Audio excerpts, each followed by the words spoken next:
Hey guys, tonight we begin beneath the hush of velvet drapes where a queen stirs alone in a bed too wide, her hands brushing cold silk that once held warmth. The sun has not yet broken the horizon, and still the air tastes of jasmine and old tears. You can almost hear the hush of the palace slowing its breath as if waiting for her to move. And she does slowly, deliberately, because this isn't just any morning. This is the 1000th morning without you. You probably won't survive this, not because anything violent will happen. We're PG-13 after all, but because what lies ahead might just gently shatter you in ways no sword ever could. So before you get comfortable, take a moment to like the video and subscribe, but only if you genuinely enjoy what I do here. And if you're listening from somewhere special, let me know in the comments what's your location and local time. Now dim the lights, maybe turn on a fan for that soft background hum, and let's ease into tonight's journey together. You watch her rise with care. Her slippers wait like loyal old hounds beside the bed. Even the mirror across the chamber is too tired to reflect her fully. It catches only the edges of her blurred with years and quiet grief. She doesn't mind. She hasn't really seen herself since the day you left. In the corner of the room, a faint shimmer from a glass vial catches her eye. It contains the last vial of your cologne, though it's long since dried. She uncorks it anyway, inhales the echo, and smiles without moving her lips. Even memory has a scent faint and bruised like fallen violets. On the sill, the morning doves arrive like they do every day. They don't know it's the 1000th. Or maybe they do, and that's why they coo, just slightly softer wings brushing against the cracked, mosaic tiles with the gentleness of a page turning in an old book. She pads across the floor, her gown whispering against the stone. Not a single servant dares interrupt. Not today. Not when she wears that look, the one that says she's somewhere else, entirely lost in a time when poetry floated through her corridors like incense and love letters doubled as state secrets. You remember the green velvet chair by the hearth, the one where you used to sit sideways, elbow on the armrest, talking nonsense about the moon. She touches it now just once. Her fingertips rest on the worn velvet the way one might rest a hand over an old scar. She doesn't linger. The morning proceeds in ritual. A tea you taught her to blend chamomile thyme and a slice of blood orange. The flavor reminds her of you, warm, bitter, and impossible to forget. She walks her chambers slowly, the same way a priestess might circle a shrine. Everything here is sacred because it once held you. The curtain cord you knotted into a makeshift swing. The dent in the bookcase from the night your sonnet attempt went tragically airborne. It was a bad sonnet, to be fair. Every piece of this room remembers. And yet, despite the gravity of this morning, no proclamation will be made. No royal herald will bellow into the square that today marks a millennium of moons since her heart was last whole.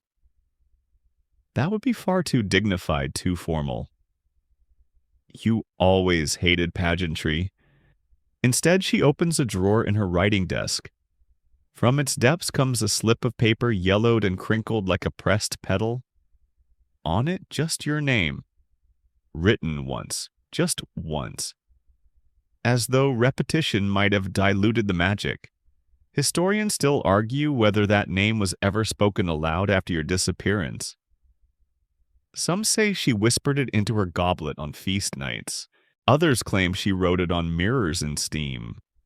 One fringe theory insists she taught a parrot to say it, then set it free. That parrot was never found, by the way, but here this morning she does not speak.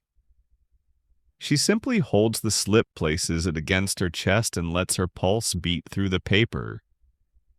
If a soul can speak through skin, that's how she does it.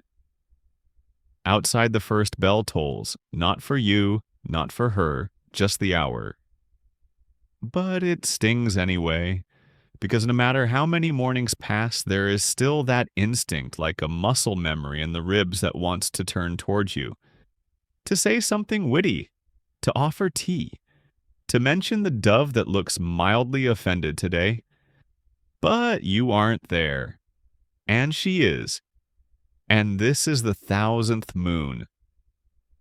She folds the slip back into its drawer, careful, reverent, and then she turns toward the window.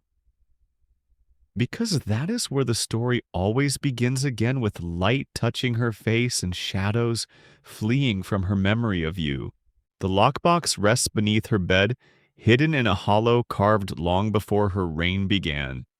You wouldn't notice it even if you were standing beside her, especially not now after 1,000 moons of dust have gathered like gray lace along the corners. It's wrapped in linen embroidered, not with symbols of state or scripture, but with a delicate thread that once fastened your tunic. Yes, that tunic, the one you never folded properly.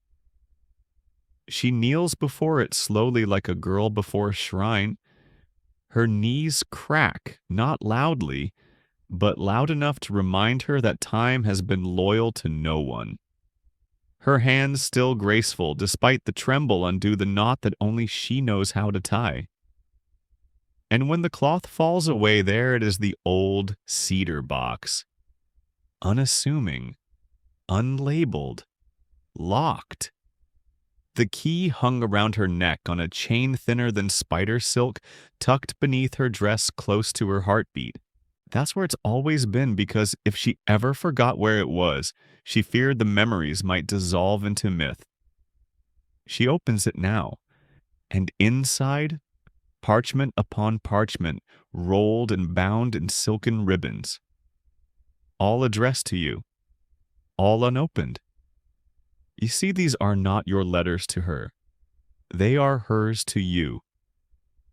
1,000 moons of words she never sent, one for each night she fell asleep without the weight of your voice filling the silence. The topmost scroll crackles as she touches it. She doesn't need to read it. She knows what it says. She wrote it on the third night when your scent still lingered in the corridor, and her tongue still remembered your name without effort.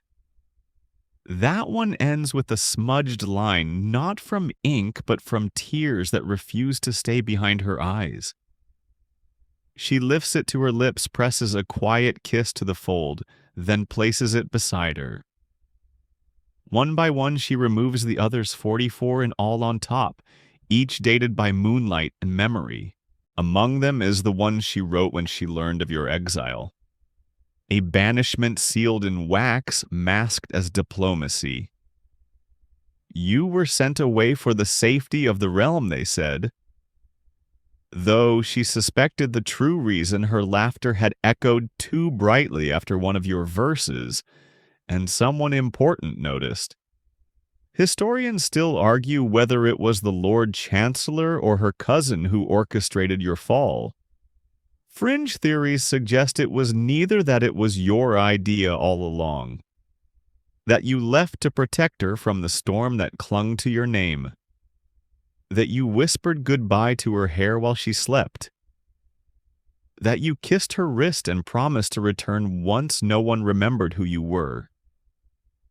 Of course, she never believed those versions. If she had, she might have slept better. At the bottom of the box lies a packet sealed not with wax, but with red thread and a pressed blue poppy. This was the one she wrote on the 100th moon. You'd think it'd be the angriest. But no, it's the kindest, the softest. A lullaby in letter form? She couldn't bear to be angry that long. She doesn't open that one either. Instead, she pulls free a letter from the middle moon 208. The ink there is green. That was her emerald phase. The script loops more wildly, as if her hand was trying to outrun her heart. She skims it now, not reading fully, just enough to remember the ache behind each word. You'd laugh at some of it. There's a bit where she blames the weather for your absence, claims even the rain misses your footsteps and is punishing her in your stead. There's another line where she accuses the stars of being traitors for still shining without you to watch them. And yes, there's a joke in the margin, one only you would understand. She chuckles now, the sound brittle but sincere. It's the first time she's laughed in 3 weeks. Not that anyone's counting. The morning sun spills across the stone floor. It glints against the edge of the box, casting a long shadow that stretches across her toes. She doesn't move. Instead, she adds one more letter. She dips her pen in ink that's now more rust than black. Her hand shakes, but the strokes are sure. She doesn't bother with formalities. She simply writes Moon 1000. You are still not here. I am still not gone. I think that's the cruelest part, how life keeps insisting I stay when all I want is to meet you where the clouds begin. She ends it, folds it, ties it with a silver thread, and just before she closes the box again, she places it on top. Not because it's the most recent, but because it might be the last. A footstep sounds outside the chamber, then stops. No one dares interrupt. This is known. The box is wrapped once more. The linen refolded, the knot retied, and as she slides it back under the bed, a whisper brushes her lips. You don't have to answer. I just needed to say it. She exhales slow and measured, and the day begins. The courtyard hasn't changed much, at least not to her eyes. The lemon trees are older, yes, their trunks thickened with time and bark like folded cloth. A few of the original flagstones have cracked, worn thin by the shuffle of royal slippers and the heel clicks of gossiping aides. But if she closes her eyes just for a moment, she can still hear it. You. Your boots, scuffed and slightly too loud, always struck an uneven rhythm down this path. She used to tease you about that. Said you walked like a man who just won a kingdom and couldn't quite believe it. You never corrected her. This morning she doesn't close her eyes.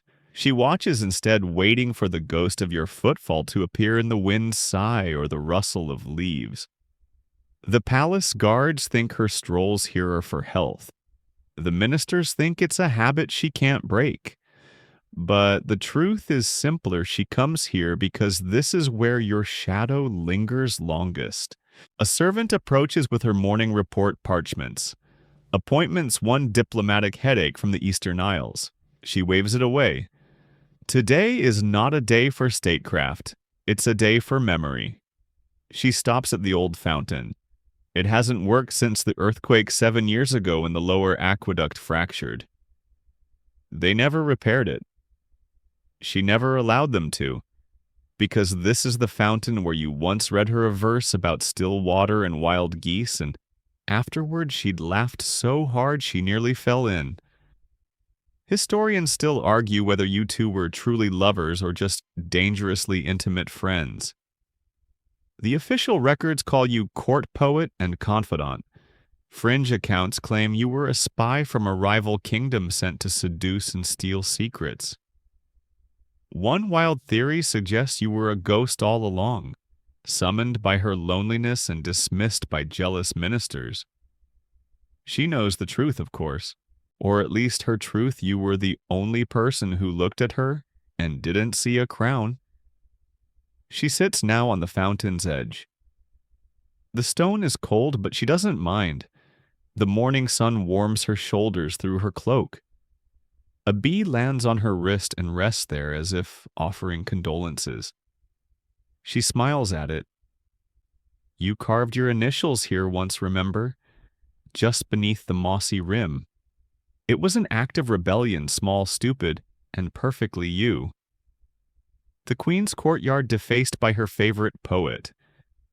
She threatened to have your hand cut off just to see your reaction. You threatened to write left-handed and become even more insufferable. She didn't press the issue. She finds the letters now faint beneath lichen. Her fingers trace them. The moss is soft. The memory is softer. For a moment, it's easy to pretend you'll come striding around the corner, lopsided smile and ink-stained fingers, asking if she's still sulking about that metaphor you used to describe her laugh. It was a ridiculous metaphor, something about thunder hiding in silk. A servant clears his throat in the distance. She ignores him. Instead, she reaches into her sleeve and draws out a folded paper. It's not sealed. It's not even a full letter. Just a line you once wrote. If you were not queen, I'd still kneel before you. Just slower. She chuckles, but her eyes sting. Wind lifts the hem of her cloak. A lemon falls nearby and rolls across the stones, before thumping softly to a stop beside her. She picks it up. It's slightly bruised. Still whole. Like her. A nearby maid watches her from behind a pillar. The queen pretends not to notice. They all think she's mad in their quiet, respectful way. The kind of madness that's earned, not feared. The kind that speaks softly to birds and stares too long at shadows. She doesn't mind, because there's a rhythm to this place. A rhythm you wrote into the walls. Each footfall, each stone, each breath she takes here reminds her that just once someone saw her entirely. Not as queen, not as icon. Just as a woman who tripped over rhymes and spilled tea when nervous. You were the last person who asked her what she dreamed of, not what she planned or negotiated or promised. And she never answered you properly. That's what stings the most now. Not the exile, not the silence, not even the 1,000 moons. It's the thought that you still don't know what she dreamed of. She stands, brushes moss from her skirt. The lemon stays in her palm. On her way back inside, she glances once more at the shaded colonnade. She half expects a blur of your robes, the sound of your voice catching on a joke too clever by half. But there's nothing there, just a shadow. Still she smiles. Because in this courtyard, where you once slipped on wet stone and cursed so colorfully even the pigeons blush, this is where she remembers how to be alive. The banquet was exquisite, at least that's what the court chroniclers insisted. They wrote of lavender-roasted quail, silvered honey cakes, shaped like stars, and wine so aged it apologized before being poured. They praised the harpsichord trio, the diplomatic seating arrangements, even the comet that streaked across the sky as dessert was served. A night for the history books, they claimed, a triumph. They left out the empty chair. Yours. You were supposed to sit beside her as always, close enough to lean in and whisper your wicked observations about visiting dignitaries and the state of the soup. It was always too salty. No one dared say so, except you. That chair remained conspicuously unfilled. Oh, someone tried to sit there, of course. Some noble cousin from the western coast, dripping in medals and cologne. She asked him to switch places politely, coolly, and just sharp enough to leave a mark. The empty space remained. A ghost in velvet. She ate nothing that night, sipped her wine like it was penance, laughed when she had to, but always a beat too late. If you'd been there, you'd have rolled your eyes at the dessert sculpture, a sugar phoenix rising from spun flame caramel. She might have whispered symbolic much, and you would have nearly choked on your wine. Historians still argue whether the banquet was meant to celebrate a diplomatic victory or distract from a political scandal.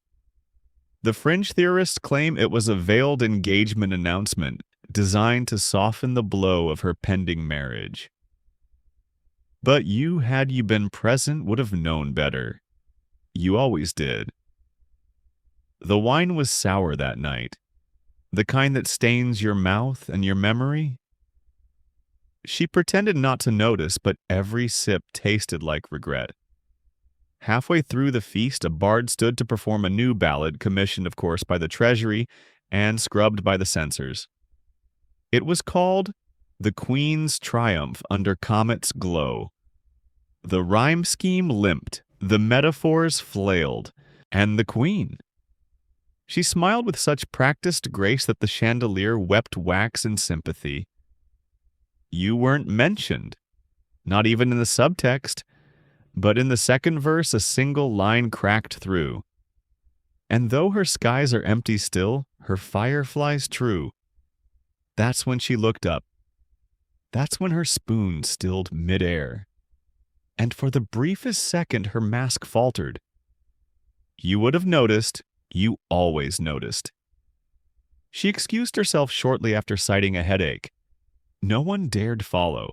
Her absence was explained away with delicate euphemisms and too many courses of candied violets. But that night, back in her chamber, she found a folded napkin tucked beneath her sleeve. One of the maids must have slipped it there, or perhaps it fell during the meal.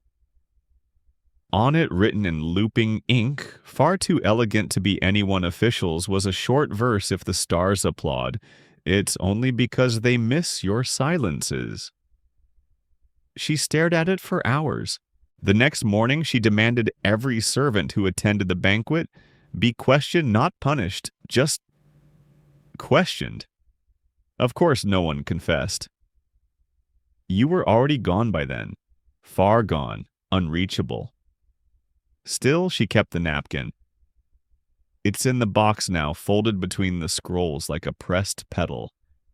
She returns to it more often than she admits. Not because she thinks you wrote it, but because it proves someone remembered. Someone else saw the absence. Someone else knew that her laughter that night was hollow, and hollow laughter is heavier than silence. She hasn't held another banquet since. Smaller gatherings, yes. State dinners reluctantly, but never again a celebration beneath comet skies and chandelier fire. The phoenix sculpture was never repeated, though the chef offered somewhat nervously to recreate it. She declined. Instead, she has taken to dining alone often in the very room where you once spilled orange blossom tea on a map of the southern provinces. That stain was never quite removed. Ministers avoided sitting near it as if the ghost of your clumsiness might leap up and demand an explanation. Tonight, like so many others, she eats in silence. Just a bite of fruit, a sip of diluted wine. No feast, no fanfare. Only the memory of a chair that no one else is worthy of. The ink never quite washed out of her fingernails, not even after all these years. Not that she's tried very hard. It's a quiet rebellion now, like wearing the wrong ring on the right finger, or letting her curls loose during council meetings. You were the one who said ink stains were the noblest wounds. Better to bleed metaphor than war, you'd quipped, once smug as a cat with cream. She hadn't laughed at the time. Too many diplomats around. But later, when the candles had burned down to nervous stubs and she was alone with her thoughts, she'd let the chuckle escape. It felt dangerous and delicious. This morning the ink returns. She sits at her writing desk, that familiar oak beast with the uneven drawer and ink blot she swore looked like a sleeping fox. You insisted it looked like a beetle. That argument lasted 3 years. She won, eventually. She uncaps her ink pot slow and precise. The nib of her favorite pen glints like a blade. Today she writes not a letter to you, but the speech for the assembly. Something about land reform or maybe wheat levies. It hardly matters. She's done this 1,000 times. Words come easy as they always did when your voice hummed behind her ear correcting her grammar mid-dictation. Except this time she falters, not from emotion, not from grief, but because a word appears on the page before she writes it. Your name. She didn't mean to write it, but there it is smudged and looping across the page like a muscle memory her fingers never unlearned. She stares. blinks, looks around as if someone might have snuck in and forged it behind her back. The minister waiting outside knocks once timidly. She ignores him. Instead, she tears the page gently. Not out of shame, not even regret. She simply folds it, places it into the fire, and watches it curl into ash. The speech can wait. She remembers the day ink became dangerous. It was the year of the Crimson Drought. Tensions were high, and the western provinces were threatening secession over water rights. You clever, bold, and entirely inconvenient wrote a poem so sharp it pierced the council chamber like a dagger wrapped in silk. Even the rivers weep when the crown forgets how to kneel. It caused a scandal, of course. They called for your imprisonment. Some even demanded execution. She intervened publicly, scolding you, while secretly slipping extra parchment under your door. That week she inked more decrees than any other in her reign. Each line a compromise. Each signature an apology. Historians still argue whether your poem prevented civil war or incited it further. The radical revisionists say it changed nothing. The fringe claim the poem was written by someone else entirely, and you took the fall to protect a lesser-known lover in the Court Musicians Guild. She knows better, because she was there when you burned the original in her fireplace. Ink curling, parchment twisting. You watched it go and said, "Words aren't meant to last, just to leave marks." She disagreed then. She still does, because the mark you left on her permanent. These days she still writes often, more than anyone knows. Her private notebooks are filled not with royal decrees, but half-finished sonnets, strange dreams and lists of things she wishes she'd said to you. Occasionally she writes about state affairs, but only in metaphor. She once described the economic downturn as a banquet where no one shows up but all the food spoils anyway. Only her steward caught the reference. She thinks he cried. The ink continues to cling to her fingers. No matter how careful she is, how rarely she writes your name aloud, it returns. Like pollen in spring. Like the scent of your old cloak when it rains. One time a young advisor asked why she still used dip pens instead of the more efficient etched plate stylus. She smiled politely and told him she preferred the ritual of ink. What she didn't say was that she liked the mess, the unpredictability, the reminder that even controlled strokes can smudge. Later that week, the advisor received a handwritten note in his chamber. Efficiency is no substitute for soul, no signature, just an ink fox at the bottom, or a beetle, depending who you ask. This afternoon, as the sun hits the windows just right, she notices a fresh blotch on the inside of her wrist. She lifts it toward the light. Not a blotch. A thumbprint. Yours. Hers. It doesn't matter, it's there. Like a seal. Like a reminder. That ink may fade, but the words, your words, never really leave the page. The tapestries breathe at night. At least that's what she tells herself. The grand hall is lined with them massive woven murals that stretch from polished marble floor to vaulted ceiling, each a frozen storm of thread and silence. Knights with lion banners, serpents coiling around celestial orbs, queens in battle and love in mourning, and you hidden. Not officially, of course. You were never meant to be there. The tapestries were commissioned generations before your name ever echoed through the palace. But still she sees you. In the flick of a falcon's wing. In the curl of a page's lip. In a crimson thread that shouldn't be there trailing from a scribe's cloak, like a whisper trying to escape. The hall is quiet now, all the candles snuffed but two. This is her favorite hour, the one between the wine and the dreams. She walks slowly, slipperless, her footsteps a hush against the cold stone. You used to meet her here. Not often, not in any official capacity, but on nights when the court slept uneasy and the stars refused to blink, you'd appear like some ridiculous apparition. Cloaked poorly, hood askew, always holding 2 cups of something steaming and badly spiced. I bring you sleep in a mug, you once said. It tastes like regret and cinnamon. She nearly spit it out laughing.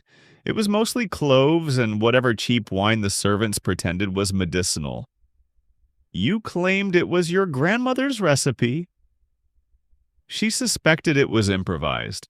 Historians still argue whether those clandestine meetings were romantic, strategic, or completely fabricated by later biographers. Some claim they were just cover stories, noble fiction, to protect your true role in a hidden diplomatic circle. One theory hardly respected but oddly persistent suggests you weren't one person at all, but several poets under one pen name. The courtyard ghost, they called it. But she knows who you were. You were the one who pointed to the tapestry of the Battle of Solhenna and said, "Is that horse judging me?" It was judging you. To this day, she avoids its gaze. She stops in front of the panel depicting the Knight of Thorns, a grim scene of betrayal and fire, woven in bruised purples and bone-white silks. You once told her it looked like the inside of a sorrow. She didn't understand what you meant until you were gone. There in the bottom corner beneath the figure of the fleeing page boy is a smudge in the weaving. Most viewers would miss it. A trick of the wool, perhaps. But she sees it clearly, a face that looks almost like yours. Slightly out of proportion, not quite accurate, but there. She never asked the weaver about it. Never investigated. She prefers not knowing whether it was a mistake or a miracle. She brushes the fabric now. The thread is coarse, aged a little brittle. Like memory. She remembers the night one of the tapestries fell. It was storm season. The wind howled like a choir of the dead, and lightning fractured the sky in fits of rage. One bolt struck the west tower, and the tremor shook the castle's bones. A tapestry came loose, one of the newer ones, a piece commemorating her coronation. It crashed to the floor in a tangle of wool and wood. Beneath it was the old stone wall scored with markings from centuries past, and in the dust barely visible was an inscription. For her, even silence sings. You had carved it long before her crown. Long before anyone took your words seriously. She traced it with trembling fingers, lips parted as disbelief. She never told anyone. They hung the tapestry back up the next morning, but she had it moved slightly to the left. Now that inscription is exposed, subtle but visible. Most think it's some long-lost royal motto or a poetic flourish by an ancestor. The historians debate it, of course. The fringe claim it's a prophecy. Others dismiss it entirely, but she knows. She walks past it every night. Tonight, as she gazes across the chamber, her eye catches on a newer tapestry one commissioned last year to depict the founding of the Eastern Archive. It's all scrolls and scholars, heavy on gravitas, light on beauty.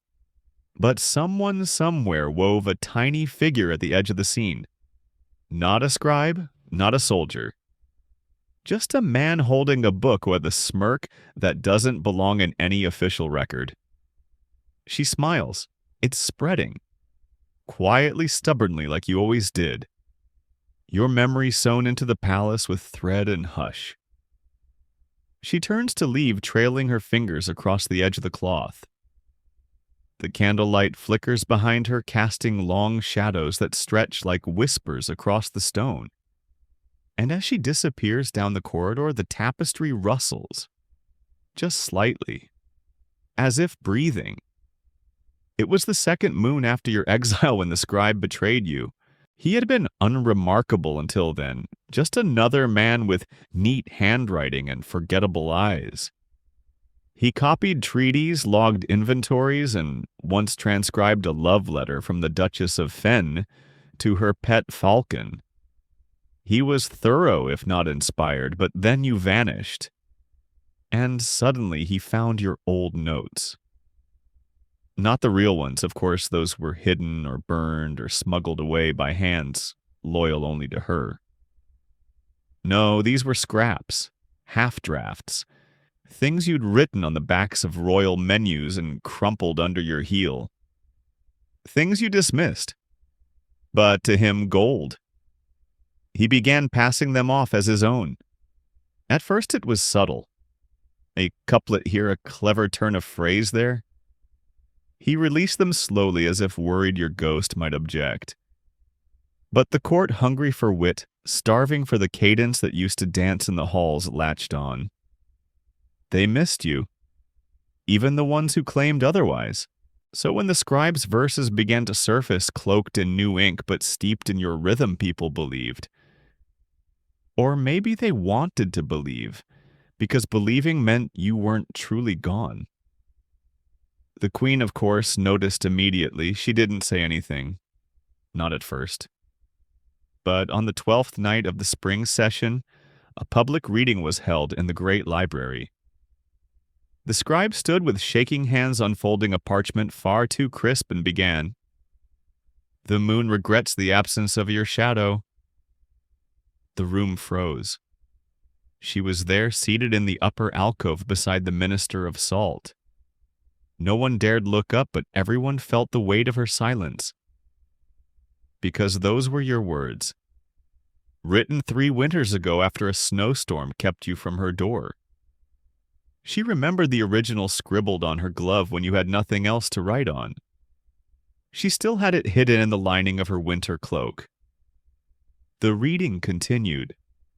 More verses, more echoes of your voice, twisted slightly, polished too much, like hearing your laugh from someone else's mouth. Historians still argue whether the scribe acted alone. Some insist a faction of courtiers pushed him forward to fill the void you left. Fringe accounts suggest he was hypnotized by a cursed poem, that he copied your work in a trance, ink dripping from his fingers like blood. She didn't care for their theories. All she knew was that someone had turned your ashes into costume jewelry. She said nothing that night, applauded politely, even smiled. But the next morning the scribe's name was quietly removed from the court poet registry, his stipend revoked, his tower residence reassigned to a very confused visiting astronomer. No punishment, no public scandal, just erasure. He left within the week, reportedly bound for the coastal provinces. There are rumors he was last seen in a tavern reciting limericks for free beer. Others say he took a vow of silence and became a beekeeper. No one really followed up. She never mentioned him again. But sometimes late at night she wonders why he did it. Was it envy, ambition, or simply longing? Because your words, even stolen, made people feel alive. And maybe he just wanted to touch that power, even if it burned. She walks the library corridors now past the alcove where the reading took place. The velvet cushions are different, newer, stiffer, but the dust still gathers in the corners the same way. She runs her fingers along the shelves, pausing at the spine of Court versus Year 7 of her grace. It's misfiled. Your name is nowhere inside, but the cadence still yours. A letter is folded between the pages. Not hers. Someone else's written in trembling script. Forgive me. I only wanted to be near you. She closes the book. That night back in her chambers, she inks a new verse. Just one line. She doesn't sign it. Even your silence speaks more honestly than their applause. She doesn't add it to the lockbox.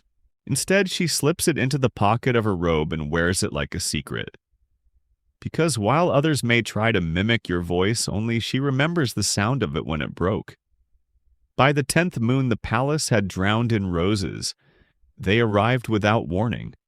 Crates upon crates, unloaded at dawn by trembling gardeners and confused porters. No sender, no seal.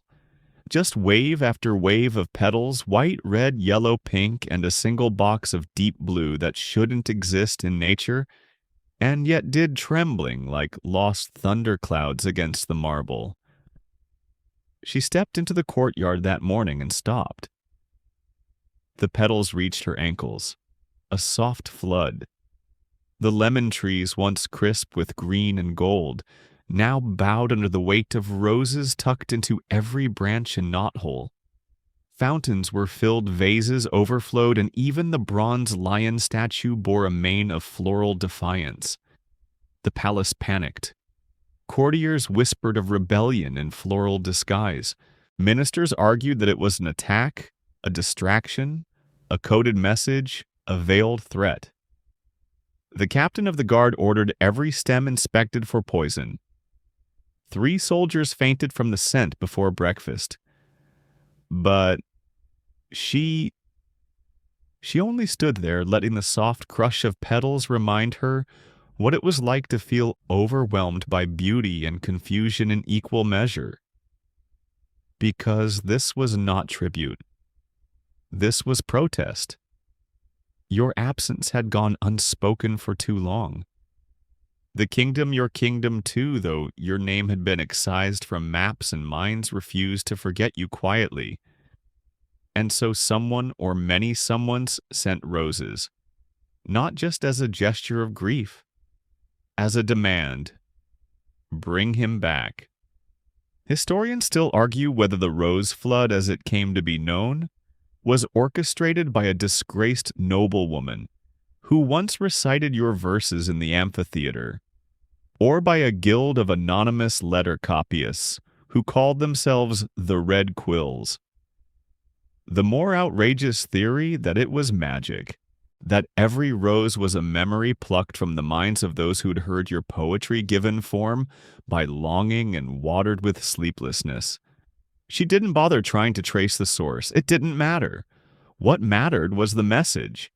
You were still loved, still dangerous. And her silence had become its own kind of betrayal. That afternoon she walked the length of the colonnade barefoot, letting the petals kiss her toes. The guards begged her not to.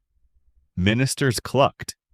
But she ignored them all, trailing a hand along the stone, letting a few tears fall, not out of sadness, but relief. Someone else remembered. And not just the poetry, not just the politics. You. You, the human being. The slightly clumsy, sarcastic, sweet-toothed man who once misspelled sovereignty in a love letter and scratched it out with a doodle of a goat. You insisted it was a unicorn. It absolutely was not. She returned to her chambers that evening with a single blue rose in her palm. It sat on her writing desk for days before finally wilting. And when it did, she pressed its petals between the pages of a dusty book she hadn't opened since your exile fables for fallen monarchs. A storybook. You'd read it to her once while she soaked in the bath, giggling between chapters at how seriously you voiced the crocodile general. She remembered every page. The petals are still there. Fragile, faded, but intact. The next day, all the roses were gone, cleared out. Burned, some said. Others claimed they were ground into perfume and gifted to foreign dignitaries. The official statement read, "Inappropriate tributes have been respectfully removed in accordance with palace decorum." But she kept a few, slipped into books, sewn into hems, hidden in drawers like contraband love notes. She wears one now in her sleeve cuff stitched into the lining where no one can see. When the day weighs heavy and the throne feels too cold, she presses her fingers to it and remembers how your hands once brushed pollen from her cheek, laughing at how she always attracted bees. You're made of sweetness and war, you'd said. How could they not? Sometimes she dreams that one day the roses will return, but this time carried not by strangers or servants, but by you. One rose, in your hand, no apology. Just that look, the one that always meant I never really left you know. By the 30th moon, her laughter had changed. Not vanished, no, that would have been too obvious, but softened as if each chuckle had to fight its way through the gate no longer held open by your grin. At court, they said she was more composed, maturing, finally embracing the solemnity of her station. As if solemnity were something to be grateful for. But you would have known the truth. You who once made her laugh so hard at a diplomatic luncheon that she snorted wine through her nose in front of an ambassador. You who claimed her laugh was what thunder would sound like if it were in love, which frankly still makes no sense. She never told you that. By the time winter settled its cold bones into the palace, she wore her smiles like borrowed jewelry, polished formal, and slightly too heavy for comfort. Then came the solstice. A tradition as always, the winter mask. Noble houses wrapped in velvet and secrets, candle-lit corridors filled with perfume and whispered wagers, masks that hid everything but the intentions behind the eyes. A night of beauty, of theater, of pretending. She chose her gown carefully that year, a deep green so dark it was nearly black, embroidered with silver thread in the shape of climbing ivy. Her mask, a simple design, just the outline of a fox, delicate and clever. It reminded her of you. The mask began and she became someone else for a night. Someone who smiled easily and danced like she hadn't lost half her soul to silence. The music wound through the halls like smoke, and the guests spun like leaves in the wind, each footstep a question disguised as grace. And then he appeared, a stranger in a gold mask wearing the robes of a minor noble. His voice was just wrong enough to make her heart stumble. Not your voice, no, but close. Like someone humming a melody they half remembered. He bowed. She nodded. He offered his hand. She took it. They danced. He asked about the stars. She said they hadn't written her back in months. He laughed not like you, but with a rhythm that pulled her towards something old and half forgotten. And then he whispered, "You still wear your sorrow beautifully." She froze. Not because of the words, but because you had once written them in a letter she never sent. A letter she destroyed. Burned. She stepped back, studied him. "Do I know you?" she asked. He tilted his head. "No," he said, "but I know who you miss." And just like that, he vanished. Vanished not in a puff of smoke or a swirl of magic, but in the way ghosts do. One blink and gone. She searched the crowd. Nothing. Not a flicker of gold. Not a whisper of memory. Just music and masks and the relentless press of people trying to feel anything at all.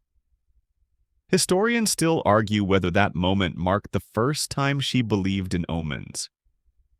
Her journals from that season are ambiguous, laced with cryptic phrases like, "Some ghosts come dressed as strangers and the echo of him wears other people's shoes." One speculative scholar once suggested the man was a medium channeling your words. Another insisted he was just a particularly poetic court jester. She didn't waste time wondering. Instead, she slipped away from the crowd and wandered back into the East Hall, where the windows let in frostlight and the walls echoed with silence. There, alone with the cold, she laughed. Once. Sharp, unvarnished. Then again softer. And again until the sound felt familiar in her throat. Not performative. Not filtered. Just real. She whispered your name to the frost-covered glass and traced it with her fingertip. It vanished within seconds. She didn't cry. Not that night. Instead, she returned to the ballroom, unmasked, unsmiling, and untouchable. The music dimmed when she entered. Conversations hushed. Because in that moment, she was not just queen. She was something remembered. And for the rest of the night, no one dared ask her to dance. You were never fond of music played perfectly. You said it lacked soul, that a note sung too cleanly couldn't possibly know pain. She used to roll her eyes when you said things like that, but secretly she agreed. Especially when it came to the blind musician from the South, the one with the cracked voice and fingers that trembled slightly on the strings. He arrived during the 60th moon, long after most had stopped speaking your name aloud. The court was cold, then both literally and otherwise. Relations with the mountain provinces had frozen over faster than the fountains, and the mood around the palace was one of clenched politeness and layered cloaks. He was announced simply as Evo, a minstrel from the salt marshes. That alone was odd. Salt marshes weren't known for producing harps, much less poets. But he carried one strapped to his back, and in the great hall beneath the chandelier that still bore scorch marks from the candle fire of 67 he played. The room shifted. It wasn't his talent, it was something else. The melody wasn't one anyone recognized, and yet somehow everyone felt they had heard it before. A tune with no home and too many memories. Then came the lyrics. Once there was a man who vanished like steam, but left behind verses that haunted a queen. Silence. She didn't move, didn't blink, but inside the floor was gone. He continued, each word wrapped in that worn voice, each phrase like a thread pulled directly from your old verses. Not copies, not forgeries, but something adjacent parallel. As if your poetry had fossilized in the air and this man was simply digging it up. The hall stirred uncomfortable. A few ministers exchanged glances. One reached for a bell. She raised her hand. He kept singing. And somewhere between the third and fourth verse, she realized he wasn't trying to impress anyone. He was remembering. When the song ended, he bowed and stepped back, harp held to his chest like a shield. She rose from her throne, walked toward him, not quickly, not dramatically, just deliberately, and stopped only inches away. "Where did you hear that song?" she asked. He didn't look at her, just shrugged. "I dreamed it. Or maybe it dreamed me." The court gasped. A few dismissed him as mad, but she believed him. Historians still argue about the ballad of the vanished man. Some say Evo was possessed. Others claim he was a former pupil of yours, smuggled into the palace to reignite dissent. Fringe theorists suggest he was you in disguise, returned with cloudy eyes and a borrowed voice. She knew better. He wasn't you. But the song was real. She let him stay one night, gave him a room near the observatory, the same wing you used to sneak through after hours whispering ridiculous star names to make her laugh. The wiggling goat, the royal pimple constellation of tragic socks. Astronomers hated you. That night she couldn't sleep. She sat by the window, the parchment of Ivo's lyrics in her lap. They were raw, imperfect. Some lines meandered, others struck too sharp. But it was true. That was what mattered. It was grief spun into notes hummed into the bones of the palace. She added a verse, didn't sign it, just folded it back into the sheet and had it slipped into his room at dawn. He was gone by midday, left without fanfare. No one saw him go. No one heard him play again. But for weeks afterward, stable boys and scullery maids were heard humming the same refrain. She sits with a ghost who forgot how to write, but left her a silence that still sings at night. The queen kept the harp string he broke during his performance, tucked it in the seam of her glove, the one with your initials faintly stitched inside.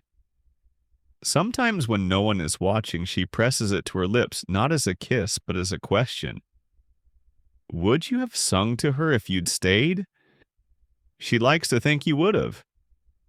Off-key, of course, but honest. The 60th moon fell during a winter so harsh that the palace windows frosted from the inside. Ice painted the glass in delicate ferns curling tendrils of white that made the entire court look as though it had been plunged into a snow globe. Fires crackled in every hearth, but their warmth was thin like soup made from memory. Even the ministers wore gloves indoors, muttering about firewood shortages and the inefficiencies of poetic governance, a not-so-veiled jab at her more lyrical past. But inside the strategy room, where the air was thick with parchment candle smoke and silent resentment, she stood alone before the great table, tracing the movement of pins across the kingdom's eastern border. There was war. Not declared, not shouted from towers, but whispered in the shifting shadows of outposts and intercepted letters. The northern province had begun to fracture, pulled apart by ideology and inheritance, and her enemies waited like wolves beyond the tree-lined teeth, sharp with opportunity. And still she hesitated, not out of fear. No, she had seen battle before. She had negotiated peace with emperors and stared down revolutionaries without flinching. But this was different. This was delicate. And what she wanted, what she needed, was the one voice that could take a tangle of politics and make it breathe. Yours. She had always turned to you in moments like this. Not for strategy, never that, but for clarity. You saw the world not as a battlefield or a balance sheet, but as a fable. You gave monsters names. You gave risks rhythm. You made fear poetic, which somehow made it bearable. Without you, the room felt sharper. She remembered how you once solved a border dispute by writing a parable about two rivers who fought over a stone until a drought made them both disappear. It wasn't policy. It wasn't binding, but it worked. This crisis, though, offered no such space for metaphor. So she stood there sleepless, the flickering candles casting strange shadows that looked almost like you if she stared long enough. Almost. Her generals were at odds. One wanted swift, ruthless action. Another argued for retreat and fortification. A third claimed that even acknowledging the rebellion would lend it legitimacy. She said nothing. Instead, she returned to her chamber, retrieved a letter you had once written but never sent, and unsealed it with shaking hands. The ink had faded. The parchment had curled at the edges. But the words still breathed. If they force your hand, don't give it to them. Offer them a glove instead and make sure it fits like a dare. She smiled. That was so you. And so she did. At the next council meeting, she unveiled the Glove Accord, a strategy of public diplomacy, wrapped in honorific titles, symbolic gestures, and a disguised redistribution of territory. She hosted a grand feast for the rebellious northern leaders, crowned their chief's daughter as Poet Warden of the Riverlands, and gifted a ceremonial quill dipped in lapis ink. No one saw it coming. They accepted. Peace was maintained. Barely. Historians still argue whether this was a masterstroke of negotiation or sheer luck. Some say she diffused a war with elegance. Others claim it only delayed the inevitable. Fringe scholars whisper that the letter she read from that night, supposedly her own, was actually penned by you and forged in her hand to save face. She never confirmed it. What mattered was that it worked. After the meeting, alone once more, she walked the perimeter of the map room. Her fingers traced the borders, the fault lines, the cracks. Then she drew a tiny crescent moon just above the northern range, a symbol only she would recognize. A mark for you. And when she passed that mark again weeks later, she stopped. Just for a moment, as if to say, "You helped me, even now, even gone." The stage was empty and no one seemed to notice. It had once been the beating heart of the palace, arched and golden polished with the hush of silken slippers and thunderous applause. The royal theater where every performance had meaning, and every line you wrote spun the court into delighted disarray. You used to joke that politics were only ever theater without a budget, and theater was politics with better lighting. She hadn't stepped into the hall in years. It was the 91st moon when she wandered in unannounced during one of her many sleepless dawns. The guards trailed her with caution, unsure whether to follow or vanish into the tapestries. The door creaked open with the sound of forgotten things. Dust hung in beams of morning light like old thoughts left floating. The curtains were drawn faded, burgundy turned dry rose, and the stage once electric with your presence was cold. Hollow. A storage sign now hung crookedly by the door, Grain Reserves Tier 3. She blinked. Sacks of barley and dried lentils were stacked in rows where your actors once swooned and died and laughed themselves breathless. A broken amphora leaned against the prompter's box. A wheelbarrow stood in the corner like a forgotten understudy. There had been no formal decision to repurpose the space. Just disuse. Quiet erasure? The performances had stopped after your exile officially due to budget constraints and shifting priorities? Unofficially because no one could write like you. No one dared to try. She stepped down the aisle slowly, her slippers muffled by dust and grain. Her fingers skimmed the backs of the velvet chairs. She counted seats in threes the way you used to when bored during rehearsal. In the front row, your seat was still marked by a tiny brass plaque. For the fool who believed. You'd screwed it in yourself. Illegally, with a butter knife. She knelt beside it now and brushed away the ash-colored film clinging to the engraving. You'd once told her the theater was the only place you didn't feel afraid of silence. She had laughed then, confused, you afraid. But now she understood. Now, silence on stage is different. It listens back. It waits. It dares you to speak. That was what made it sacred to you. Historians still argue whether your departure truly broke the court theater. Some say your exile was unrelated, that the decline was inevitable. Others claim the loss of your voice created a vacuum too great to fill. Fringe accounts whisper that your final play was cursed, that its unfinished pages still locked. Somewhere in the archives carry lines so potent they were banned from performance. She knew of no curse, only absence. She climbed the steps to the stage. Her feet echoed with soft hesitation. From here the throne looked smaller. The chandeliers looked tired. This was where she had once stood, disguised as a shepherdess in a midsummer farce you wrote on a dare. Where you had rewritten an entire third act during intermission, because the lead actress got a cold and her understudy couldn't cry on cue. She turned towards the audience, empty now except for grain sacks and ghosts. And then she recited your favorite line. Not loudly, not for anyone else. Just for the walls to remember. What is a kingdom if not a story we keep retelling with braver faces? She had been your bravest face. She whispered it again. Slower, surer.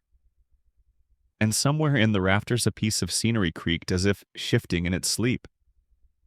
That afternoon she issued an edict.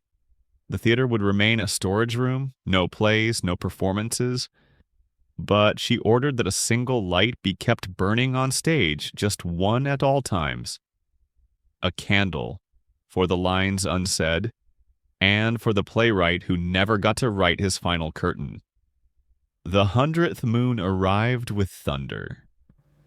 Not the kind that cracks the sky and splinters trees, but the low, grumbling sort that circles on the edge of things.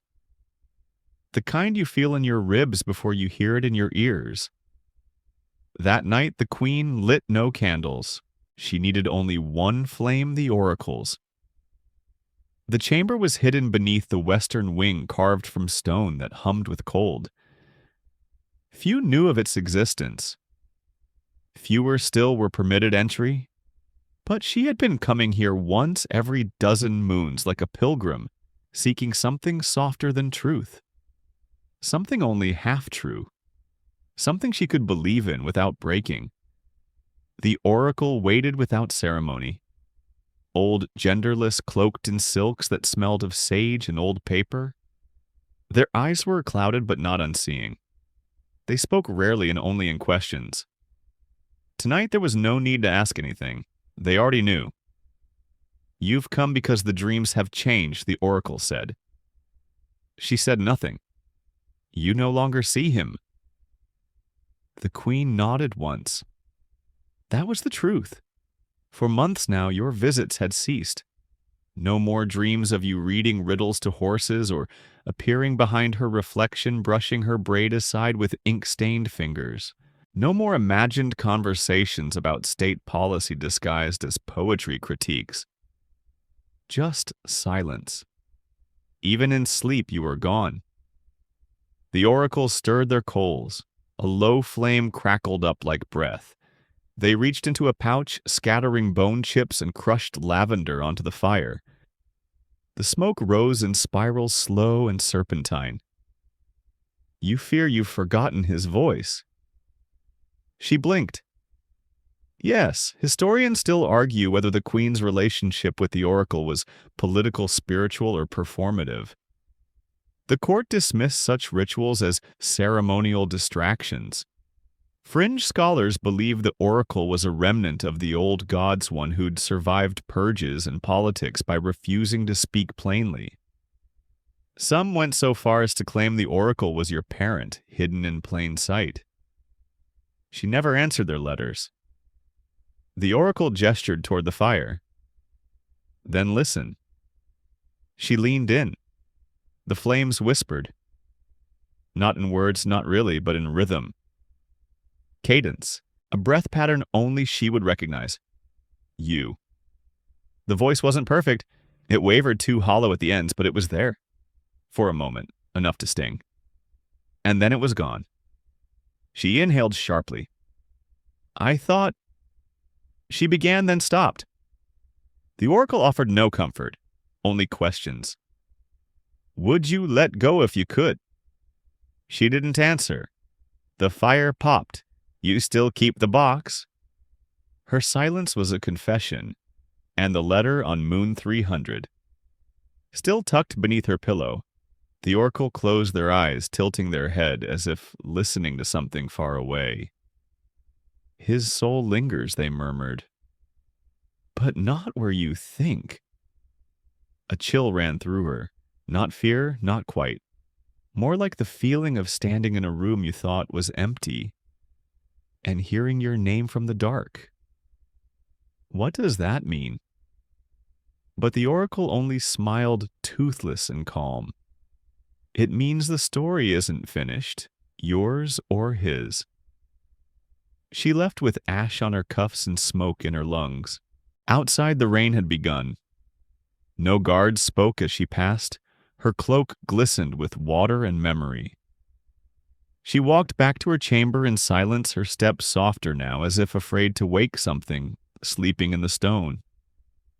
That night she placed the letter back under her pillow and lay awake until dawn, listening, just in case. The court dancer had always moved like falling water fluid, shimmering, impossible to grasp. They called her Lice, short for Lysandra, but most simply referred to her as the Queen's Ribbon, for the way she seemed to twirl straight from the royal pulse. No one ever suspected she was hiding something. Not until the 120th moon, when the Winter Festival brought every noble artist and ambassador into the Grand Hall for a night of carefully choreographed joy. The celebration was one of those events meant to prove everything was fine, that the kingdom was whole, its queen content, its enemies irrelevant. She wore sapphire that evening, not just as a color, but as armor, embroidered with constellations, star for star, accurate.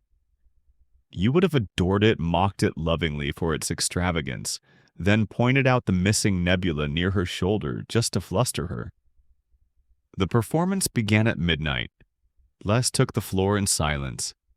No drumbeat, no lute, just the soft echo of slippers on polished marble. She moved like a sigh, slow, deliberate, every gesture echoing something unspoken. And then, during her final spin, something slipped from her ankle ribbons. A velvet pouch, tiny, black as night and tied with silver thread. It fell to the floor, rolled once, and stopped beneath the queen's feet. A collective gasp. No one moved. She bent gracefully, unbothered, and retrieved it. The pouch was warm, inside a ring. But not just any ring. Yours. She recognized it instantly. Gold-band square-cut garnet etched with the faintest lines of verse along the inner rim. A gift she had given you on the third spring of your time together. You'd claimed it pinched. You never took it off. And here it was, in a dancer's possession. Liz stood, frozen, hands still outstretched in her final pose. The silence cracked at the edges. Ministers tensed. A guard took half a step forward, but the queen raised her hand and all movement ceased. She approached Lace. "Where did you get this?" The dancer's lips trembled. I never met him, but my mother did.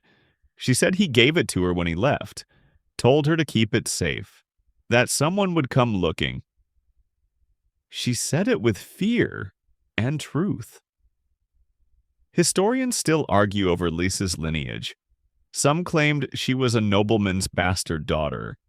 Others speculated she had foreign blood, which explained her unusual cadence. Fringe theories suggested she was a direct descendant of a secret affair, possibly yours, though no record supports it. The queen didn't ask further. She looked at the ring in her palm, then at the dancer's bare ankle, where the ribbon had loosened just enough to let it fall.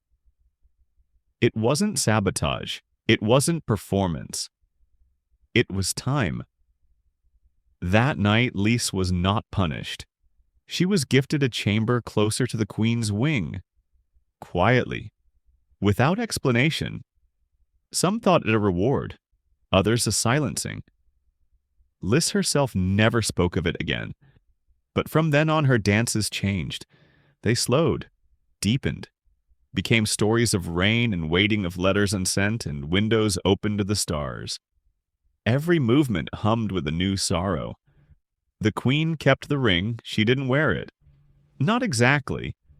But she tucked it into the seam of her glove where the cool metal kissed her wrist whenever she clenched her fist. That next morning she visited the old chapel, the one with cracked tiles and a skylight full of ivy. She lit no candles, offered no prayer, just stood in the center of the floor, ring in hand, and whispered one word. Why the echoes didn't answer, but a petal fell from the ivy above Violet with a streak of red down the center. A flower not native to that region, one she'd only ever seen in the coastal woods where you used to walk barefoot, and brooding, pretending not to be composing verses as you spoke aloud to the clouds. She picked up the petal, left the ring on the altar, and walked away, hand slightly lighter. Historians often skip this moon in their chronicles. It's too strange, too quiet. They mark the festival, but not the pouch. They name the dance, but not the ring. Even Lys fades from most records after that night, but not from the queen's memory. For she had seen it now with her own eyes. proof that you had lived long enough to leave something behind, that you were not gone all at once. But moon by moon, memory by memory, ribbon by ribbon. By the 180th moon, the queen married a duke. It was not a love match. That much even the jesters understood. The official decree painted it as a union of stabilization, a phrase so dry it might have caught fire in the wrong light. The people celebrated with cautious relief. The nobles tightened their smiles. And the queen, she endured. The ceremony was grand, of course. Gilded pillars, embroidered vows, doves released too early and circling back in confusion. Her veil stretched 12 feet, stitched with 1,000 silver leaves. Some claimed each leaf represented a piece of the kingdom. Others whispered that they stood for the 1,000 days she'd waited for you.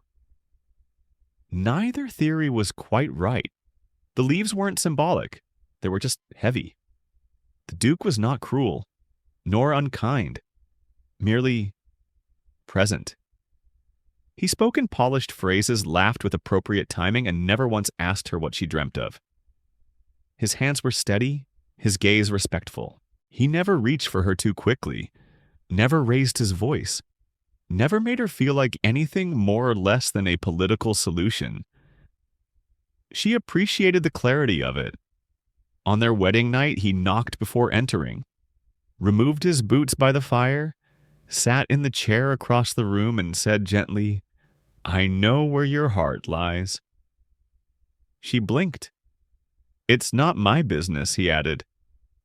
"Nor will it ever be." Then he offered her a glass of wine toasted to peace and went to sleep in the adjoining chamber. That was the beginning of their mutual agreement, coexistence, not companionship. Historians still argue whether this marriage was strategic brilliance or quiet self-destruction.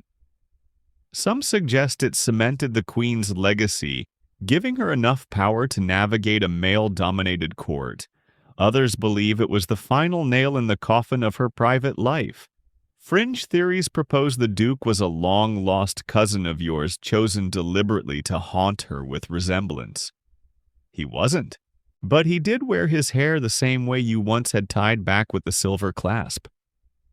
That first year she spoke little, attended councils, signed treaties, listened to reports on crop yields and canal repairs. Her handwriting became more angular. Her wardrobe shifted to muted colors. The sparkle in her jokes dulled into sanded wit. And still, every month she visited the Violet Garden. It had been your favorite spot. A tucked-away corner of the palace where the walls folded just wide enough to catch sun and just high enough to muffle the world. The violets had first grown there by accident after you spilled ink into the soil while writing outside during a rainstorm. You claimed the storm infused the words into the ground, and that the flowers were trying to say something back. She didn't believe you then. Now she wasn't so sure. She tended that garden herself, refused help, dug in the dirt with her bare hands. Let her knees stain, let her fingernails crust with soil. The Duke never asked why. He simply had a bench installed nearby where he occasionally sat with a book, never speaking. One afternoon, as spring crept toward bloom, she found a single white violet growing in the center of the bed. She had never seen one before. It stood alone, slender and defiant. Pressed into its petals was a faint line of gold, impossible, delicate, almost imagined. She leaned in. There in the scent of soil and blossom, she swore she heard your voice. Not speaking, humming. A melody with no name. She wept. Not loudly, not for long. Just enough. Enough for the ground to understand it was still loved. Enough for her throat to unclench, for the breath she'd been holding for years to finally leave her chest. Later that evening, the Duke passed her in the corridor. He paused. "Your eyes," he said softly, "look less heavy today." She nodded.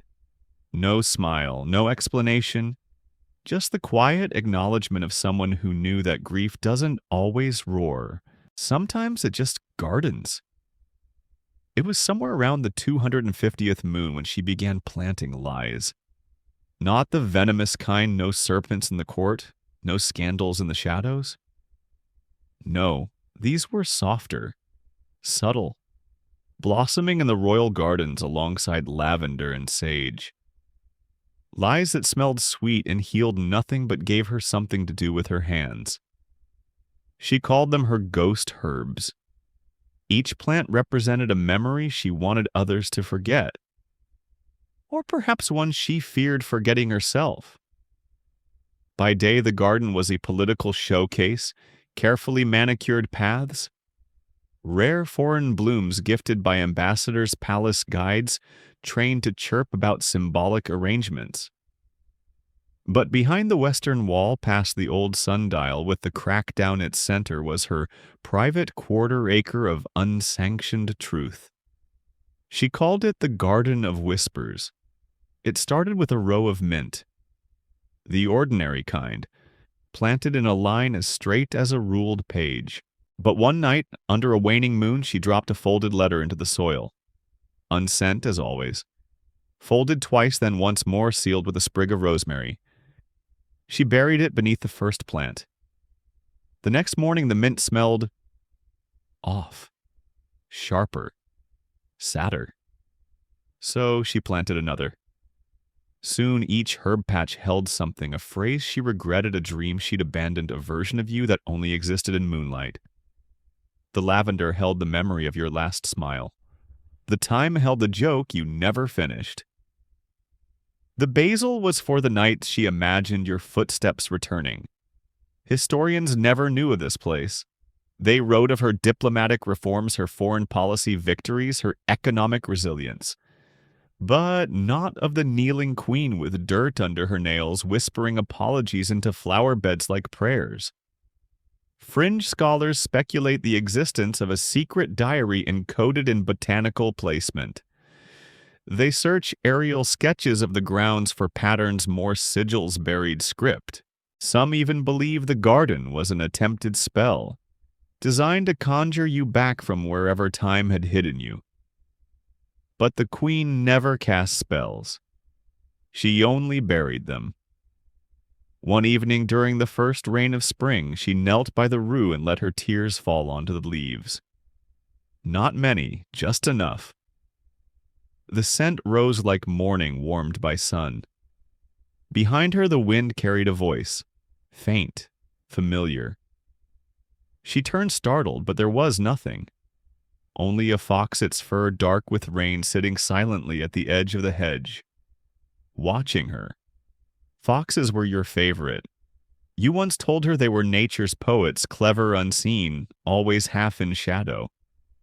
You even signed a few of your more scandalous letters with a tiny doodle of one curling its tail around a wine cup.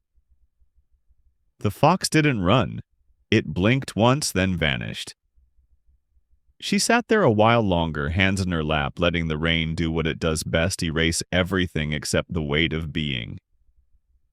The Duke found her there an hour later. He didn't speak, just placed a dry cloak around her shoulders and walked away. That was his way. Presence without demand. The next morning she woke to find a violet growing among the sage. She hadn't planted it. No one had. She didn't question it, just touched its petals and whispered, "I know." The scholar arrived just after the frost broke.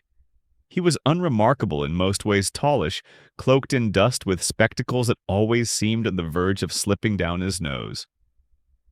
His name was Dellin or something like it. The court dismissed him as another archival creature, one of those creatures who surfaced once a decade, blinking in daylight, muttering about misplaced scrolls and misfiled dynasties. But he asked the wrong question in the right room. It was during the annual review of the Royal Archives when everyone's attention was halfway between the wine list and their exit strategy. Dealin, standing at the edge of the table, cleared his throat and said too casually, "Who exactly was the poet prior to the reorganization silence?" Then a flutter of polite discomfort. "There was no official poet then," someone muttered.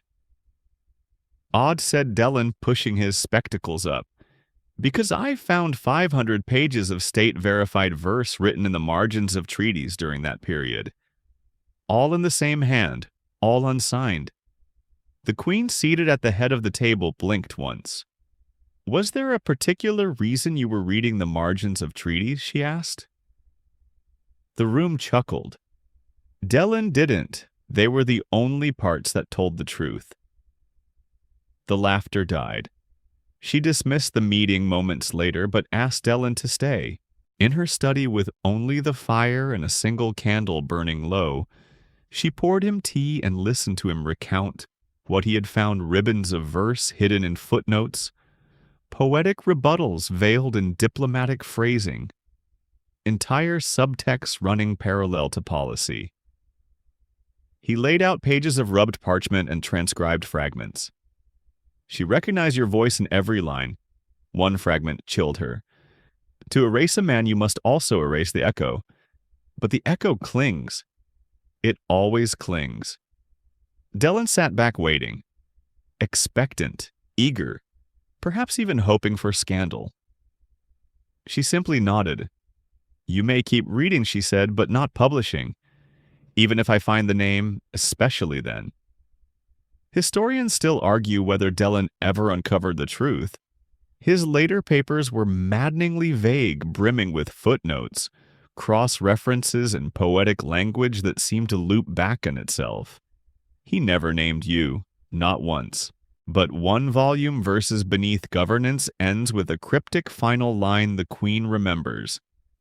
That is enough. Fringe theorists believe Dellin was silenced. Others think he was rewarded with a quiet post on the coast far from ink and politics. One ridiculous theory claims he was a descendant of yours, sent by your spirit to rethread your name back into history. She knew better. Dellin was simply curious, and perhaps kind. The day after their talk, she visited the locked drawer beneath her writing desk. Inside, she kept exactly 3 items not connected to policy. The parchment with your first ever line to her. Do queens. Dream of falling the ink-stained glove you abandoned during a rehearsal and the unfinished poem you left under her pillow the night before your exile. She reread the poem now.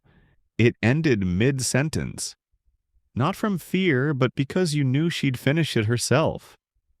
And she had. Quietly, on the back of a treaty she signed during the year of reluctant peace. No one ever saw it. But she knew. And now Dellin suspected.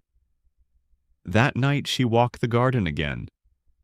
The wind was gentle, the sky cloudless. She knelt by the newest rosemary bush, brushed her fingertips through the scent, and whispered, "They're starting to remember." The leaves trembled, and far off in the distance a single owl called out a low, steady rhythm that sounded suspiciously like a verse. It was the 300th moon when she wrote you again. Not in her journal, not in metaphor, not in margins or moonlight or poems disguised as policy. This was a letter. Straightforward, unapologetic, unsent. She used the thick parchment, your favorite kind, the one with the slight grit that caught the nib like it was trying to resist being tamed. The ink was dark brown, nearly black, scented faintly of cloves and old wood. Her handwriting had changed over the years, sharper now, steadier. But the rhythm, still yours. She began simply, "It's been 300 moons." She didn't write what that meant. You would have counted it yourself. You always kept track of strange things, like how many steps from the Western Tower to the Citrus Grove 346, or how long it took a candle to burn from greeting to goodbye, 42 minutes if undisturbed. She wrote about the frostbite on her thumb that never healed quite right. How every winter it returned like a reminder of that night in the stables, when you ran your bare hands through snow just to prove a point she'd already conceded. You'd won, of course. Then sneezed for 3 days. She wrote about the theater being turned into grain storage, about how the actors had scattered, but she still dreamt of their laughter echoing down those velvet aisles. She wrote about the archivist who found your echoes, the fox in the garden, the dreamless sleep that had finally come. And she ended it with something that surprised even her. I'm not angry anymore. She folded the letter twice, sealed it with lavender wax, and instead of slipping it into the lockbox or the garden or the fire, she pressed it beneath her pillow where she used to keep your glove. That night she slept. Not deeply, not easily, but sleep all the same. In the dream she stood at the top of the old East Tower, the wind whistling through broken shutters. The moon was full, and below her stretched a city, unfamiliar, lit not by lanterns but by verses scrawled across rooftops and alleys, your handwriting glowing like embers. She turned. You were not there, but the space where you should have stood was warm. She woke before dawn, pressed her hand beneath the pillow. The letter was still there. She did not cry. Instead, she smiled. A real one. Not the curated smile of queenship, not the brittle curve of politeness.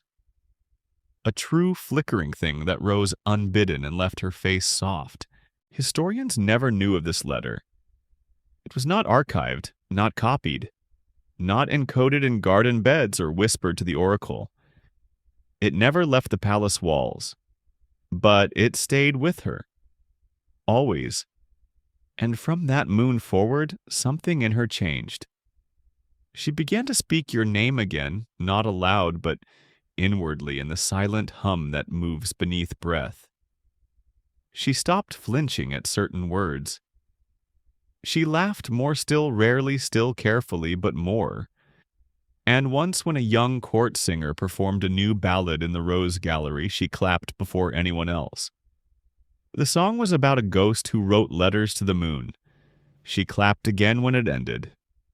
That night she read your letter one more time, then folded it tighter, pressed it against her heart, and whispered, "Now it's your turn." The tower burned on the night of the festival. No enemy stormed its gates. No lightning split the heavens. It simply caught an ember, they said, from a carelessly tilted lantern, or perhaps a frayed tapestry too close to a candelabra. But you and I know how unlikely that sounds. Because it wasn't just any tower, it was your tower. The one you had lived in, written in, laughed in. The one she refused to repurpose. For years it stood silent and sealed its rooms thick with dust and disobedience. No guards posted, no cleaning staff assigned, only the occasional bird nesting beneath the eaves as if the place itself still whispered in verse. And now it was gone. She stood on the south rampart as the flames reached their climax. The sky churned with smoke and sparks the color of old parchment and dried blood. People screamed. Buckets were hauled. Bells clanged. But she did not move. Because all she could hear was you, not your voice exactly, but the memory of it rattling between the stones as they cracked and gave way. For a moment the fire roared with a pitch so familiar, she half expected it to shout a line of your poetry before collapsing into embers. They saved what they could. Scrolls, furniture, some of the books you bound yourself with ribbon and stubbornness. But not all, not most, and not the wall. That wall, the one where you had once scrawled an unfinished verse across the plaster, in drunken, joyful rebellion. She had snuck in at dawn to see it, found it there huge and lopsided and in mid-sentence. And if I vanish, that's as far as it went. You never finished the line. Now it never would be.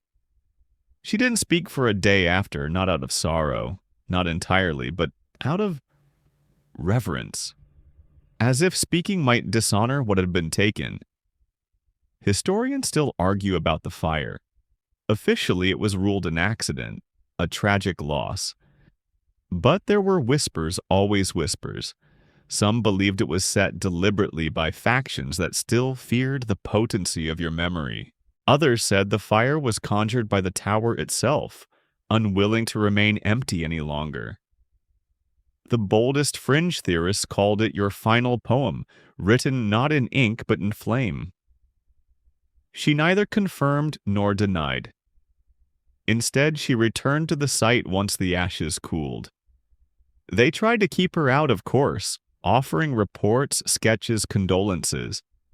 But she brushed them all aside and walked barefoot across the soot, her slippers left on the grass like offerings. The ground was soft and strangely quiet. No birds sang, no wind stirred. She found one brick intact. Just one. It bore a smear of ink, impossible, implausible, but undeniably there. A fragment of something scorched and forgotten.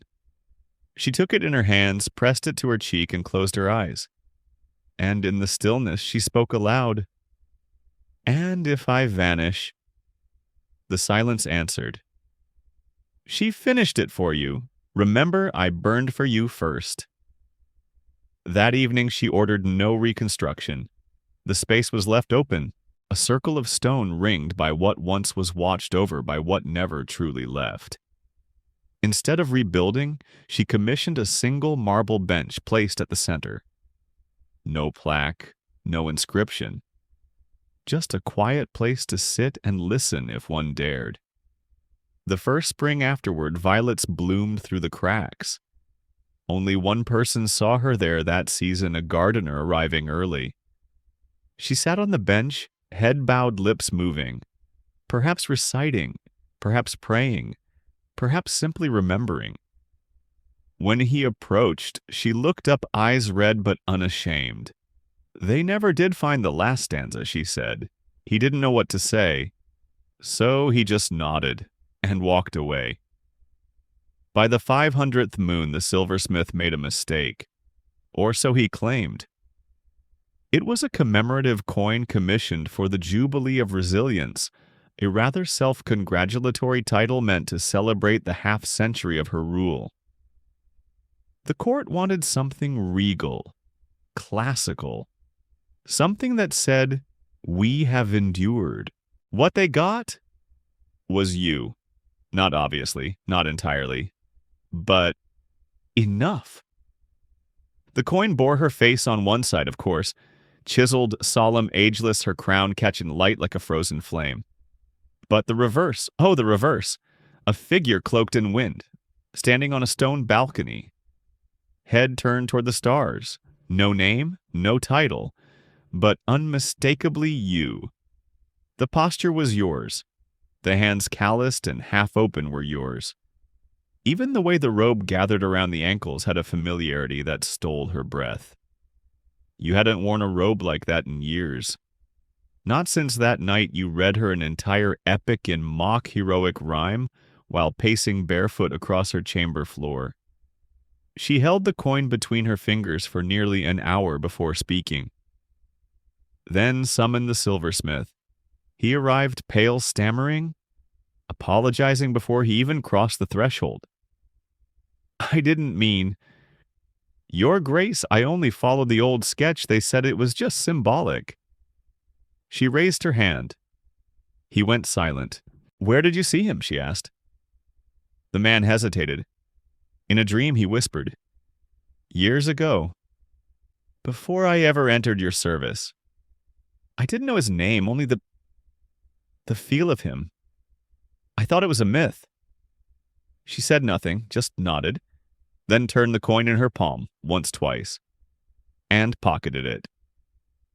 Historians recorded the coin's withdrawal with practiced vagueness. Design misalignment, unauthorized motif, The mint was shut for 2 weeks under review. The silversmith was reassigned to ceremonial chalices. Only a few dozen coins had been released before the order came down, but that was enough. They began to circulate, slowly at first, passed hand to hand in market stalls, tucked into alms boxes mistaken for tokens, and then more deliberately, carried by traveling scribes, left beneath pillows in boarding houses, slipped into the hands of widows and poets, and once a beggar who claimed the coin whispered lullabies in her sleep. They became known as ghost coins, not legal tender, not collectible, but precious, quiet, treasured. The queen kept hers in a drawer lined with old velvet. Sometimes she would take it out at night, hold it between her fingers, and let the moonlight find the face you never meant anyone else to see. Not the court's poet, not the rebel, just the man who once told her that stars were simply holes in the sky where old poems escaped.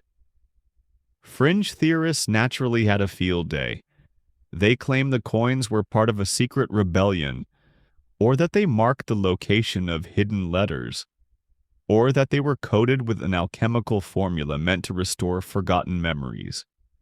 One even claimed the coins could sing if placed in a bowl of salt water during a full moon. She never tested that theory, not because she didn't believe it, but because she already knew what they would sing. The song would begin the way your voice always did, with a sigh and a smile and just the faintest sound of rain falling somewhere far, far away. The 600th moon was supposed to be a celebration, a feast for forgetting. That's what they called it. The Festival of Renewal, carefully branded by the Minister of Seasonal Morale, and punctuated with banners in cheery colors and new, aggressively optimistic music, composed by someone who had clearly never been sad in their life. There were fireworks, plum tarts, a commemorative parade, and an official theme, forward always. She played along, she always did. On the balcony of the high terrace, wrapped in ceremonial white and flanked by officials who wore their happiness like armor, she watched the fireworks explode in calculated bursts of light. The crowd cheered below. They didn't know what they were celebrating. Not really, because no one said it aloud, but they all knew. This was the moon you should have returned. 600. 50 years of shadows.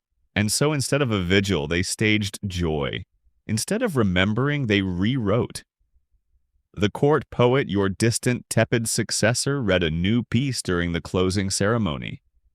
A 10-stanza marvel of safe metaphors and patriotic allegories.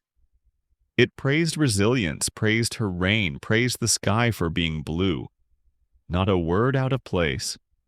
Not a whisper of you. She applauded with everyone else, then left the balcony early. Historians describe that festival as a turning point. They point to her uncharacteristic quiet during the procession, the way her usual speech was replaced by a printed statement read by someone else. She was tired, they wrote. Gracefully withdrawn.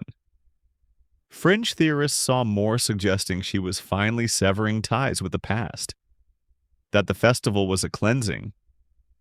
But they didn't see the truth. They didn't see the letter she tucked into the sleeve of her robe that day. Written the night before. A single paragraph, folded once, no seal. I've tried, to let them forget, to let them scrub your name from stone and sky, but it clings. You cling, not in anger, not in fire. Just here, quiet, patient. I keep thinking you'll stop. But then I breathe, and there you are again. She didn't place the letter in the lockbox, nor the fire, nor the garden. She carried it. Through the entire festival, it was in her hand when she shook dignitaries' palms, in her sleeve when she raised her cup, and later that night when the fireworks had faded and the corridors were still thick with the scent of plum and gunpowder, She stepped into her private chamber, unpinned her hair, removed her robe, and unfolded the letter one last time. She pressed it to the glass of her window and waited, just for a moment. Then she opened the pane, let the wind take it, and watched it rise like a moth chasing a vanished flame. It didn't go far, just enough, just out of reach. She slept well that night, not because of the forgetting, but because she knew the truth. They could call it renewal. They could paint over your face, smooth your name from the coins, and close the theater doors. But you were still there. In every breath she did not waste.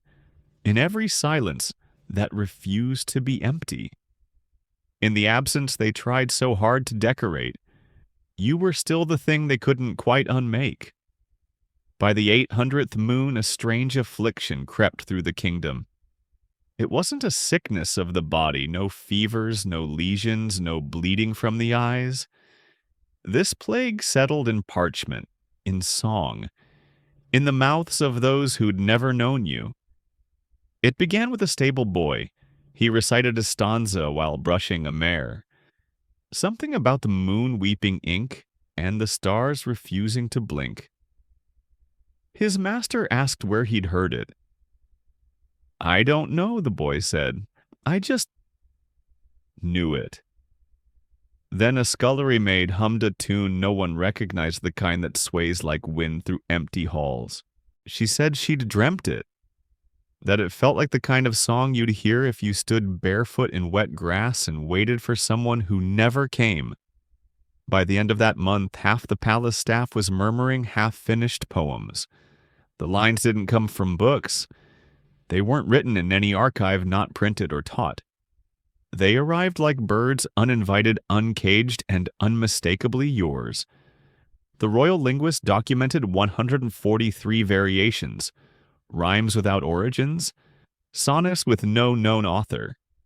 One poem was found etched into the condensation on a kitchen window. He left not fire but fever. He burned not land but breath. And every word we whisper is borrowed from his death. She read that one aloud. Once, then had the window carefully removed and stored. The ministers panicked. They blamed the servants, then the traveling merchants, then the folk musicians from the outer provinces. A few suggested banning verse entirely, but the idea didn't survive the laughter that followed. Historians naturally scrambled. They attributed the outbreak to collective cultural memory, a phrase that means absolutely nothing but sounds very official. Fringe thinkers posited a psychic residue, your essence clinging to stone, drifting into dreams, weaving itself into the subconscious of the realm. But she said nothing, because this was not a plague. This was persistence. You had returned not in body, but in rhythm, in size, in the space between one heartbeat and the next.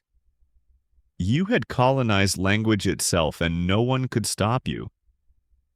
She heard you everywhere, in the rustle of the curtains at dawn, in the clink of a spoon against porcelain, in the way a child mispronounced coronation as coronationation, something you would have found impossibly poetic.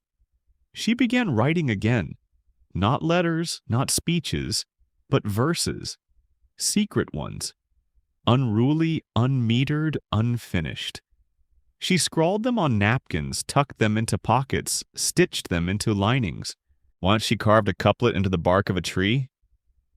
The silence you left is teaching me music, and every breath I take rhymes with you. She didn't show them to anyone, didn't need to, because slowly, word by word, you were being remembered. Not as a man, not even as a name, but as a feeling. One they couldn't quite name but couldn't shake either. Like waking up with tears on your cheeks and not remembering the dream. Like reaching for a cup already broken. One day a young page left a note on her desk. No signature, just a single line. Who was the poet who made us all grieve prettier? She didn't correct him. She simply placed the note beneath a paperweight, and for the rest of the day she smiled, a real one.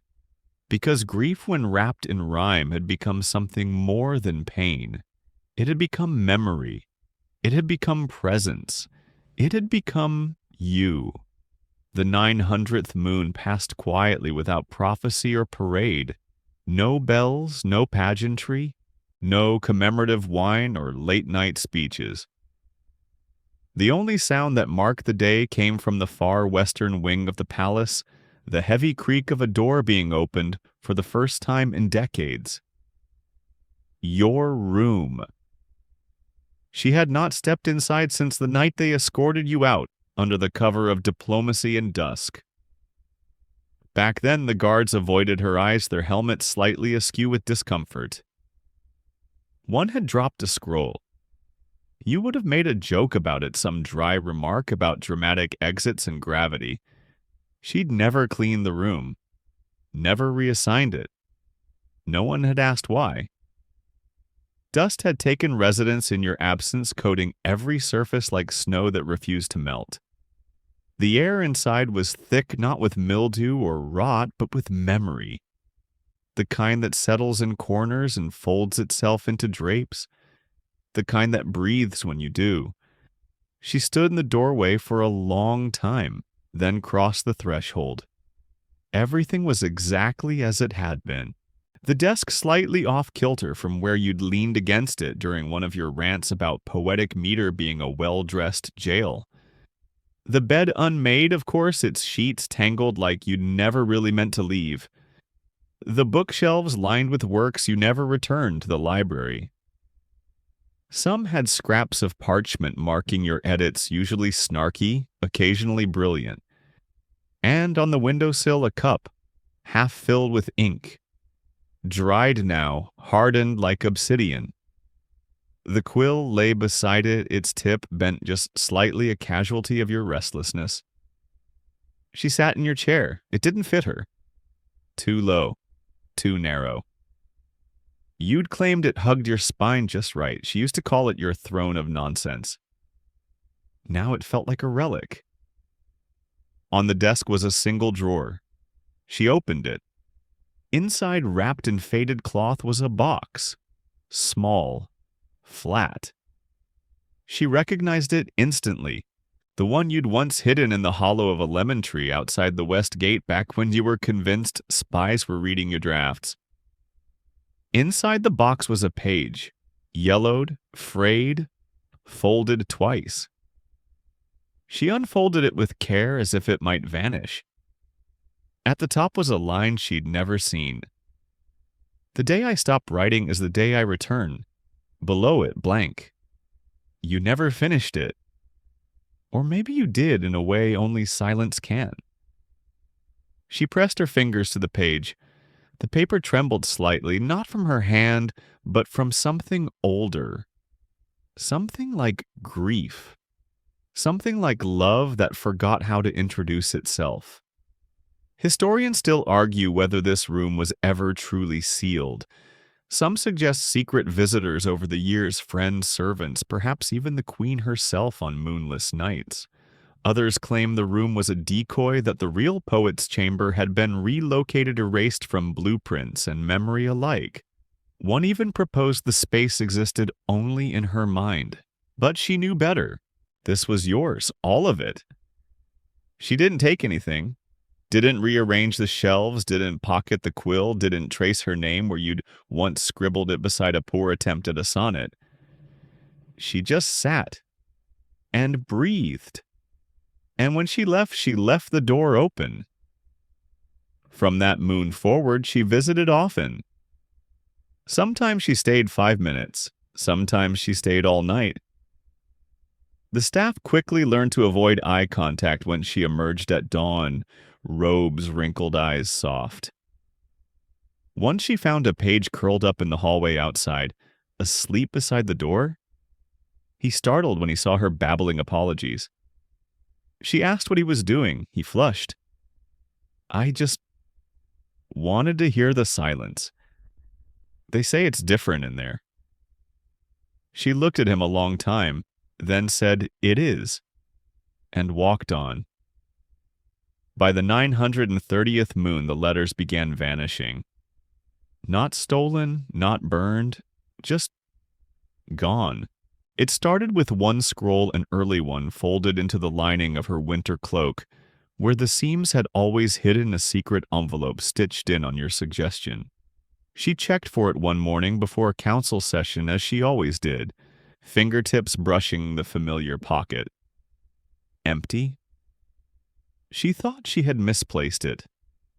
But by the end of that week, 2 more were missing. The parchment from beneath her pillow gone. The small note tucked inside the spines of her favorite atlas gone. The poem she'd written and buried in the time patch beneath a stone she'd turned 1,000 times with her thumb gone. The garden was undisturbed. No footprints, no tools misplaced, no wind strong enough to carry inked parchment from inside a sealed chamber. She asked no one, told no one. Instead, she tested it. She wrote another letter.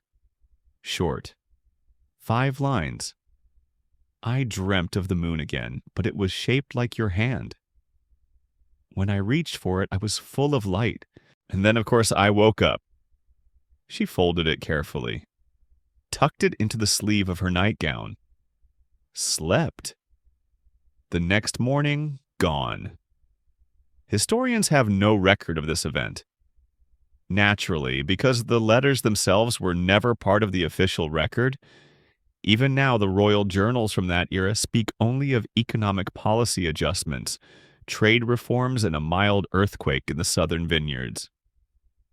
But she remembers, and by the 935th moon, she stopped resisting. Let them vanish. Every time she wrote to you, she did so with quiet expectation, not of keeping the words, but of letting them go, of watching them choose to disappear, because she had started to believe the vanishing wasn't loss. It was delivery. Maybe somehow they were reaching you. Maybe every page she wrote slipped through a fold in the world and landed near wherever your footsteps had gone. Maybe the 1,000 moons between you weren't a wall, but a tunnel. She began writing again with purpose. A letter every moon, no signature, no demands, just moments. She wrote of the color of the sky before thunder, of the laugh of a newborn servant child, of the way the lemon trees now leaned more westward, of a strange dream in which the moon lowered itself like a crown and sat softly on her shoulders.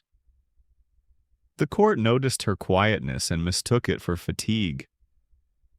One official suggested hiring a new poet to revitalize the queen's inner court. Another offered to bring a foreign performer who specialized in comedic tragedies, a genre you always called emotionally unstable theater. She refused them all. Instead, she sat by her window every evening, ink on her fingers, letters folded into tiny squares like moth wings, and waited. Waited for the moment they'd vanish. It was never dramatic. Sometimes they simply weren't there anymore. Once she saw a flicker, a shimmer, just as the paper slipped from her hand, like sunlight bending in water. She laughed, aloud. That was the same day a maid entered her chamber to find the queen, twirling barefoot on the balcony tiles. A motionless waltz. Just a whisper of movement, her eyes closed, arms loose by her sides. The maid watched, said nothing, backed away. She knew better than to interrupt, because the queen wasn't dancing alone, not really. The 960th moon brought something unexpected. She found herself laughing, not the carefully measured smile of diplomacy, not the breathy chuckle meant to soften a negotiation or quiet a crowded hall. No, this was real.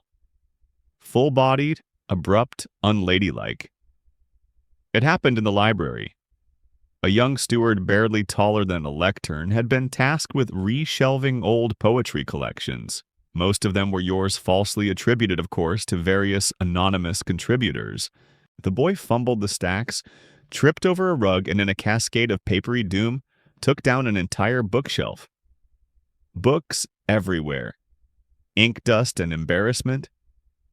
"I've ruined everything," he wailed. She had been seated across the chamber unnoticed, and she laughed. It surprised even her. The sound burst out before she could catch it. The boy looked up stunned as if a statue had spoken. Then she helped him up, knelt among the scattered books, and together they gathered the fallen pages. In the pile was a tiny hand-stitched folio, anonymous, of course. But she knew your lines instantly. You'd written this one early in your stay at court. A silly little piece about a spider that fell in love with a flame and built silk ladders up the fireplace. She'd called it melodramatic at the time. You called it true. Now she held the page, read it again, and whispered the last line aloud. Burning was never the problem. Not knowing I'd be seen, that was. The boy stared at her. You know this one. She smiled. I knew the author, and said nothing more. Historians still argue over this encounter. It was documented only because the steward, overcome by nerves and awe, wrote it down that very night in his private journal. Her Majesty kneeling in dust holding a verse like it was a relic, smiling like she remembered what her heart used to weigh. The journal would not be found until much later, but the moment stayed with her, because after that she started laughing more. Not often, but enough. Enough that the courtiers noticed and began speaking of a lightness returning to her manner. Enough that a child once gifted her a riddle and she didn't solve it on purpose just to hear them explain it again. Enough that one autumn morning she stopped a meeting mid-sentence to remark how the leaves looked like gossip fluttering from branch to branch. And enough that one evening while walking alone through the gallery of forgotten portraits, she burst out laughing when she saw your painting again. Yes, your painting. It wasn't supposed to exist. Officially, no portrait had ever been made, but this one small tucked between the gilded ambassadors and the monarchs with too many medals was unmistakably you. The resemblance was imperfect, the chin wrong, the eyes too wide, but the expression utterly yours. You were smirking, as if caught in the act of thinking something you weren't supposed to say. Beneath the frame was a plaque half-tarnished reading simply, "The one who was almost forgotten." She stood there, arms crossed, eyebrows raised, and said, "Really, that's the best they could come up with," and laughed. Laughed until her ribs hurt, until her hand had to brace the wall, until the guards, hearing the sound, peeked in and froze, unsure whether to intervene or flee. She waved them off, then tilted her head and whispered to the painting, "Well, you're finally official." That night she wrote you again. Only one line. They tried to forget you. It didn't work. The page vanished before she finished her tea. The 980th moon was the quietest of them all. No coins were minted, no feast planned, no dream stirred her from sleep. Even the palace itself seemed to hold its breath, as though the very walls knew a threshold was being approached, not of time but of memory. That morning she walked the gardens alone. No attendants, no guards. Just her worn cloak and the subtle pull of something waiting to be remembered. She passed through the lemon trees, bare now their fruit long harvested, and paused at the violets. They had returned early this year, delicate, frost-kissed, and somehow more fragrant than ever. She smiled, bent low, whispered, "Still blooming are we?" A breeze answered. She made her way to the old reflecting pool, drained now its surface dry and cracked like a parchment too long forgotten. This was where you'd once dared her to dance barefoot across the water's frozen surface. She had. Fell twice. You laughed so hard you nearly slipped in after her. Now the stone basin bore faint carvings. She hadn't made them, but she recognized the hand. Someone, some brave, reckless someone, had etched one of your verses along the edge. To love a ghost is to never fear mirrors. It had no attribution. But the line sang with your cadence the same way her own heartbeat used to sync with your footsteps when you walked beside her without speaking. She didn't cry. She rarely did now. Instead, she sat on the edge, fingers tracing the carving. Over and over, like a spell. And then she spoke aloud, clear, unshaking. I think I'm ready. She didn't know exactly what she meant by that, but the wind seemed to. Because as the words left her, the clouds shifted, parting just enough to let a single shaft of sun fall across the empty pool. Dust glittered in the air. The stone warmed under her hand, and she felt you. Not beside her, not behind her, but through her, as if the long arc of 1,000 moons had finally curved back around to touch its beginning. Later that evening, she returned to the lockbox. It was still there, wrapped in the same linen, tied with the same knot. She hadn't opened it in moons, not since the letters began disappearing, but now she did slowly, reverently, inside fewer scrolls than before. The parchment stack had thinned as if the memories had been breathed into.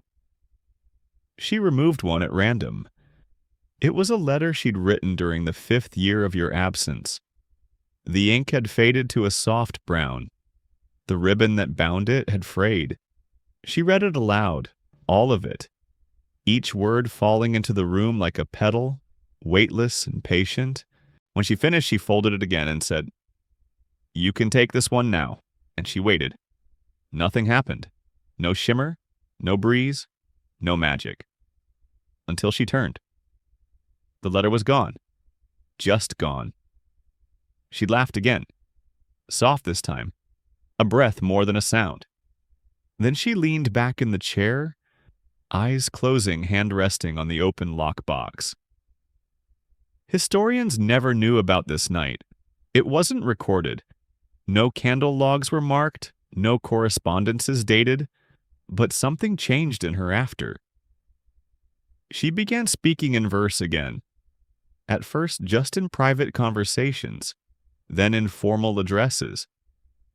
She quoted forgotten stanzas during trade negotiations, slipped haikus into her foreign correspondence.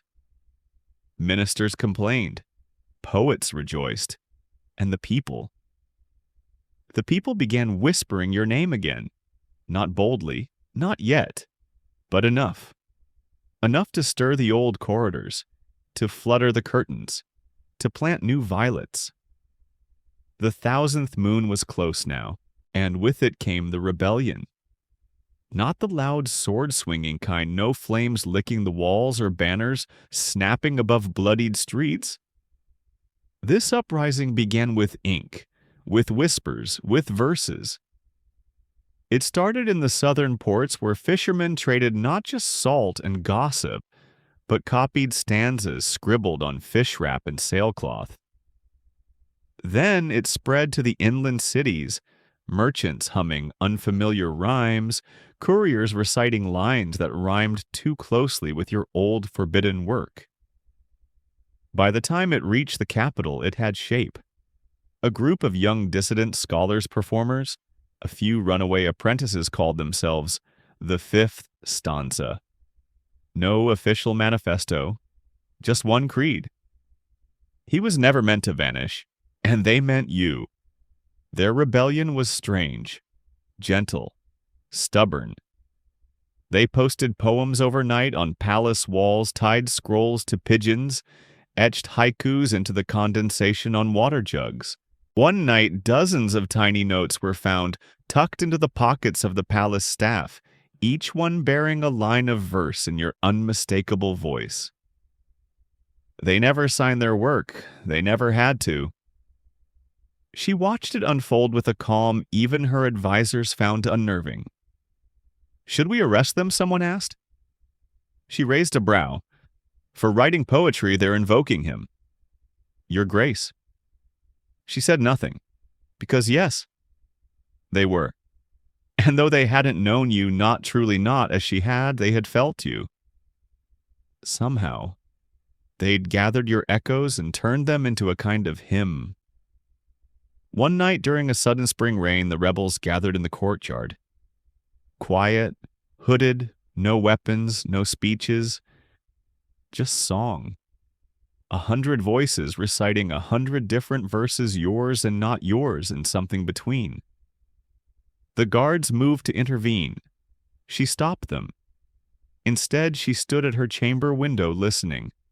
It wasn't coordinated, it wasn't polished, but it was alive. The verses mingled with raindrops. Some broke off into laughter. Some ended in sobs. Some, she swore, matched the rhythm of her own heart. And in that moment, she did not feel old. She felt known. Historians, when they bother to mention the fifth stanza, describe them as a fleeting, poetic nuisance, a footnote. But the palace records from that moon show something stranger, a brief, unexplained disappearance of over 100 confiscated scrolls. Gone. Vanished from locked drawers and evidence boxes. No one was ever charged. The next morning, the main fountain in the plaza was found empty of water but filled with hundreds of small paper boats. Each one bore a single handwritten line. Together they formed a poem. She read it herself, then had them collected, not destroyed, and pressed flat in a vault beneath the library. The youngest rebel, a girl with a limp and a voice like velvet smoke, was brought to her chambers. Not as a prisoner, but as a guest. Why do you write of him? The queen asked. The girl tilted her head. Because he wrote like the world was worth saving, and because your silence felt too heavy for one person to carry alone. The queen closed her eyes, then opened a drawer, removed a letter, and handed it to her. Here, she said softly, make sure he doesn't vanish again. And the girl, wide-eyed, nodded. She left without bowing. She didn't need to. That night, the queen wrote another letter. It vanished before her ink dried. This time, she didn't even pretend to be surprised. Because by then, she understood. The rebellion wasn't a danger, it was a resurrection. Not of your body, but of your presence. You were becoming legend now. Ink-fed, moon-breathed, unkillable. And soon, very soon, the 1000th moon would rise. And she would write her last letter, not in grief, but in gratitude. The silversmith returned on the 995th moon. Older now, slower, with a tremor in his hands, and the look of someone who'd stared too long at regrets shaped like molten metal. He came unannounced, no entourage, no commission, just a box. Small. Dark wood, unmarked. She met him in the violet room. No one used that chamber anymore, not since the festival that turned the kingdom inside out with poetry. But it had always been her favorite. The walls washed in twilight tones, the window looking directly toward the moon when it rose if you were patient. He bowed more creek than grace and offered the box. No more coins, he whispered. Not this time. She opened it. Inside a pendant. A small oval medallion of silver chased with fine engraving. No portrait, no words. Just a single line etched so softly you had to tilt it to catch the light. I remember you in silence. She ran her thumb along the groove. Felt it catch. Not in pain. Just in memory. He cleared his throat. I was never supposed to make it. Then why did you... He hesitated, then answered barely audible. Because forgetting you feels like betrayal. She looked at him, then truly looked. and for a flicker of a moment she saw you there, if only in outline. The same tension in the jaw. The same way his hands hovered over creation like apology. Perhaps you had more children than she'd ever known. She didn't ask. She only nodded. He left the palace that night and was never seen again. The pendant remained. She didn't wear it. Instead, she hung it beside her writing desk, suspended from a nail pressed gently into the wall. It caught the light when the sun sank low, reflected just enough to make shadows whisper your name across the floor. It became her habit to speak to it. Not every day, but often. Like an old friend you no longer need to impress. She'd walk past pause, lean in close. I saw your verse in a child's game today. Or they sang your name in the spice market 2 notes off, but the rhythm's still true. Or do you remember the fox? I saw another one. Historians would later document her change in demeanor as a second softening. They noted a return to metaphors in her public decrees. A declaration about water rights that referenced rivers with too many names. A trade agreement inked beside a doodle of a moon sipping tea. The advisors rolled their eyes. The people rejoiced, because they understood even if the scholars didn't. The queen had returned to something, not power, not mourning, but presence. One evening, just before the 1000th moon, she sat at her desk, fingers stained with fresh ink, a letter half written beside her. She turned to the pendant, spoke to it like one might to a fire nearing its final ember. They'll try to write new stories soon, she murmured. Ones without you. The pendant caught the candlelight. But I'll write faster. She returned to her letter, not because it needed finishing, but because she wasn't done yet. She dipped her pen, paused, smiled, then wrote, I remember you in silence too, but also in song and footsteps in weather, in the way my hand knows to curl when I hold nothing at all. I remember you every time I laugh by accident. She set down the pen, folded the letter, pressed her lips to the paper, and left it on the windowsill beneath the moon's waiting gaze. It vanished before dawn, as it should. The 999th moon rose like a held breath. Not spectacular. No celestial sign. Just a pale, steady globe floating above the rooftops, quiet, unwavering like a witness who'd waited too long to speak. She did not sleep. Instead, she wandered the palace halls barefoot, her cloak trailing like shadow behind her. The guards didn't follow. They had long since learned that some paths a queen must walk alone. She passed through rooms she hadn't entered in years. The observatory where you once mapped constellations that didn't exist just to make her laugh. The kitchens where you once composed an ode to apricot jam and staged a duel between 2 spoons. The old rehearsal room, long abandoned, still smelling faintly of wax and cedar and dust. It was all still there. Not as it had been, but enough. Enough to remind her that presence doesn't require proximity. In the reflecting chamber, a small glass-walled room where foreign dignitaries were once invited to marvel at the view. She found herself staring at her own reflection. Older now, lined, weathered, but clear. She touched the glass, and behind her in the mirrored space she thought she saw you. Not a ghost. Not a trick. Just you smiling. Quiet. Wearing that ridiculous robe you swore was cozy. Not dramatic even though it trailed behind you like a second moon. She didn't turn around. She knew better. You were not there to be caught. Only felt. She stayed until the candle burned out beside her, and then at last she returned to her chamber. There on the bed lay a single envelope, unmarked. She stared at it for a long time, then sat, opened it, Inside one line. In your handwriting. Still unmistakable. Tomorrow is ours. Nothing more. No date. No signature. Just that. And she laughed.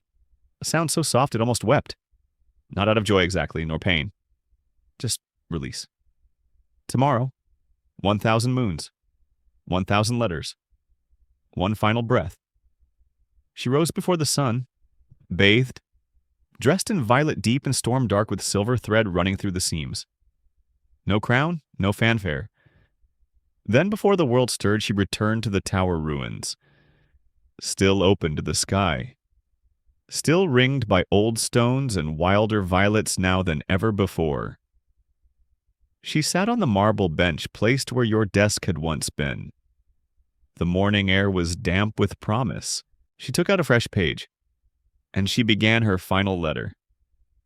The wind was still, the ink flowed, each word slow, deliberate, alive. She wrote as if you were beside her, and when she finished, she pressed the page flat against her chest, closed her eyes, and waited. The paper lifted gently, not upward, not outward, but inward, as if the air itself had been waiting to inhale it. She opened her eyes. The page was gone, but her heart lighter. And then it was the 1,000th moon. The sky turned silver before dawn, as though the stars themselves had gone pale with anticipation. No horns sounded, no banners were raised. The city below stirred slowly, unaware that anything extraordinary had arrived. Only the queen and the moon knew the weight of what was about to end. She rose without hesitation. Her robes were simple this time. Linen soft gray, the color of old parchment before ink finds it. Around her neck no jewels, just the pendant the silversmith had left.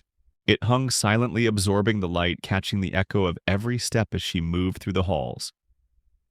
At the base of the stairs leading to the northern tower, the oldest one still standing, she found the youngest page waiting. He bowed, nervous. "I'm here to accompany you, Your Grace." She smiled. "No, you're here to remember."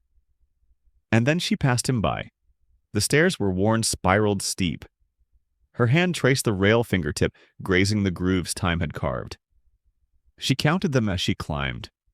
Not aloud, not with numbers, but with lines. One verse for each step, all yours. Verses you never meant to last this long, verses they tried to forget, verses that had stayed anyway. At the top, the chamber was open to the sky, redesigned. After the fire. There was no roof now, just stars above and stone below, and in the center a table. Nothing more. Upon it a single sheet of paper and a quill. And the moon. Full. Still. Endless. She took her place, picked up the quill, and without flourish or fear wrote the final letter. "You never really left, did you?" She paused, looked up. "You scattered, like seeds, and they bloomed in me." Her hand didn't shake. "The people hum you now.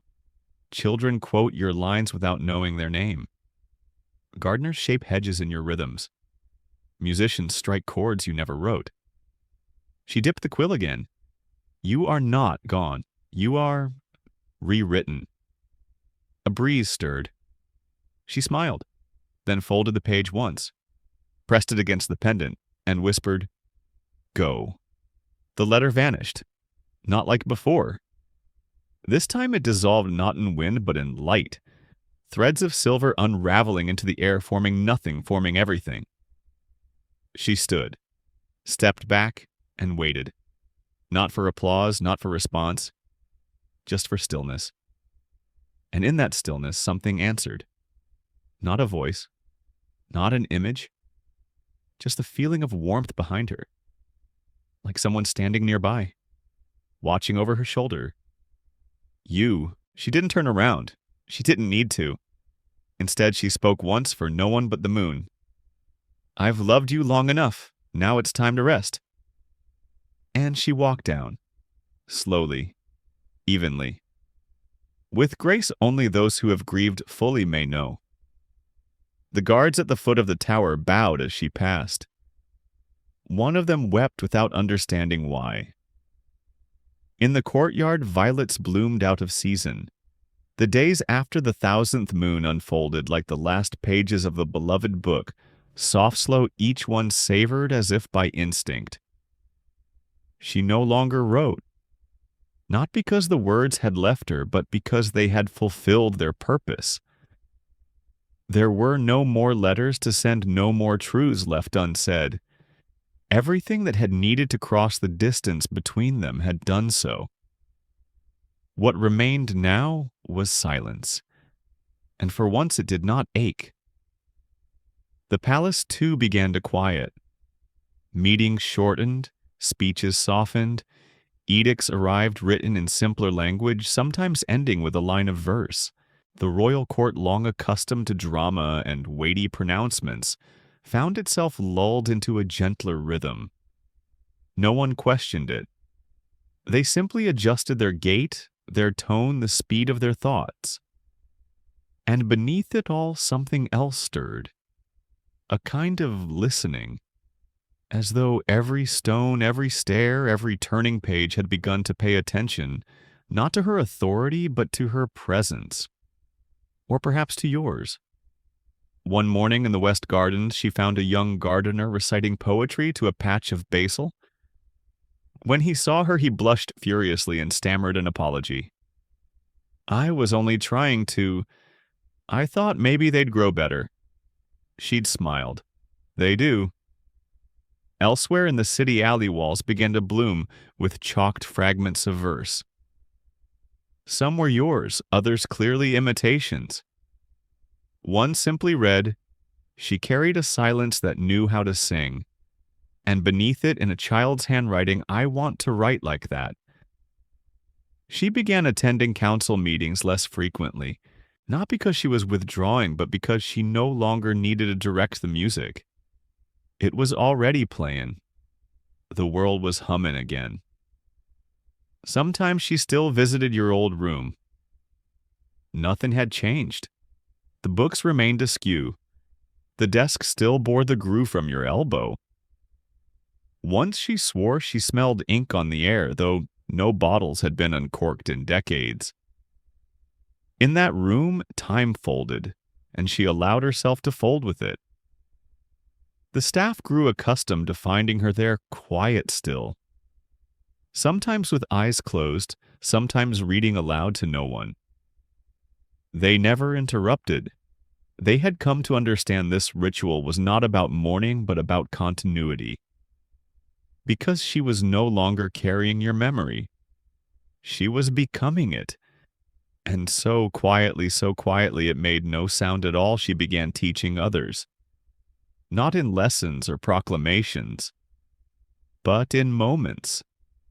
A verse shared in passing. A metaphor whispered to a baker about the nature of rising bread. A gentle correction offered to a musician who'd misunderstood the rhythm of a line. She sowed poetry like seeds in springtime, and it bloomed in the most unexpected places. A guard composed a lullaby. A minister quoted a riddle in an official decree. Children created a skipping song from one of your old refrains and didn't even know it. She never claimed authorship, never corrected attribution. She simply smiled. The 1001st moon rose over a city transformed not into a shrine but into a rhythm. Not a museum of grief but a living manuscript, breathing, turning. And somewhere within it all she no longer felt alone. Because now she wasn't the only one writing. The world had picked up your quill. And so it was that the 1000 moons became legend. Not in the way kings dream of no statues cast in bronze, no triumphant parades, just the way time prefers quietly, persistently, as story folded into story, as names tucked between lines. The people began calling her something new. Not majesty, not queen. They called her the last letter. The name carried no malice, only reverence. Children whispered it while watching the moon rise. Storytellers spoke it as the end of a tale. And poets, those brave fools, wove it into their lines as if it were both question and answer. She heard it once passing through the marketplace. A girl pointed at her and said, "That's her." Her mother hushed her, but not harshly. The queen only smiled. Because yes, she was. She was the last letter. The one written after everything had already been said. The one not meant to be mailed, only held. Read once then tucked close to the heart like a secret too beautiful to speak aloud. She kept no court in her final season. Instead, she wandered. Not far, never beyond the city's edge, but always with purpose. Always with a small leather notebook tucked into the folds of her cloak. She didn't write in it. She didn't need to. It had already been filled long ago with your words. She carried it anyway, like a compass. Sometimes she would sit in the shade of the lemon trees and read a single page out loud, just loud enough that the birds paused to listen. Once in the twilight, just before sleep, she saw a figure in the garden. Not clearly, not close, just standing, watching, and she whispered without fear, "I know you're not really there." But in her chest, her heart answered, "But I might be." She laughed. She cried. She did not call for anyone. Instead, she sat on the bench and let the moment pass like all moments must. And then on the final day when the sun rose pink over the city's slate rooftops, she wrote no letter. She just stood at her window, looked out over the world she had shaped, not with power, but with patience, and spoke a final line to the wind. You were never gone, just waiting for the right reader. That evening the moon rose as it always did, and for the first time in 1,001 nights, she did not watch it. Instead, she closed her eyes, laid her hand over the pendant, and whispered something only she would ever hear. No one knows what happened after. Some say she vanished like her letters without trace or sound. Others claim she passed in her sleep, a smile on her lips, a final note tucked beneath her pillow that turned to mist before anyone could read it. But most simply say she ended as she lived, with quiet, with grace, and with the certainty that every word once spoken in truth never truly disappears. Long after she was gone, the world remembered. Not through monuments or titles, but in murmurs, echoes, a kind of hush that wrapped around moonlit hours. Her reign faded into the folds of history, but her presence lingered, where ink met silence, where grief met grace. The palace became a museum eventually, not of power, but of poetry. Visitors wandered through her chambers not in awe, but in stillness. They lowered their voices not because they were told to, but because something sacred still clung to the air, like the hush of a library, or the soft quiet before someone you love begins to speak. Her writing desk was left untouched. The pendant still hung beside it. No glass case, no rope barrier. Just a note beneath it, she remembered. The notebook she once carried was found tucked beneath her mattress, every page written in a hand, both sure and unrushed. Most entries weren't letters. They were observations, fragments, half-thoughts. The wind today smells like his favorite ink. A child recited a poem she didn't understand and made it more beautiful than I ever did. I am not lonely. I am listening. The curators read the entries, wept, and decided to leave them closed to the public. Some words they felt should not be displayed, only held. In a small town far from the capital, a school was built, named not for her lineage, but for a poem, The School of Quiet Things. No anthem, no uniform, just a tradition. Each student upon graduation wrote a letter to someone they had lost. They burned it in a shallow stone basin under the moon, and the ash rose like birds in flight. They were taught that words don't die, they transform. A new poet rose generations later, unrelated by blood but kin by spirit. Their verses bore traces of you, your rhythm, your defiance, your tenderness. They signed only with a symbol, a crescent moon stitched through a quill.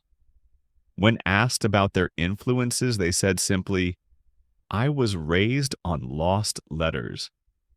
And then they smile just the way she used to. Because some legacies don't announce themselves. They arrive quietly, like breath, like moonlight, like a letter that vanishes the moment it's truly understood. So now let the story soften.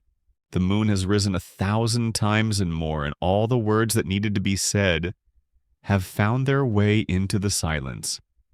You are lying there somewhere quiet, perhaps with your hands folded, or your breath slowing. And maybe a part of you still lingers in the story. The letters, the queen, the poet, that soft ache of missing someone, that slow rhythm of memory. But you've done enough for today. You've remembered enough.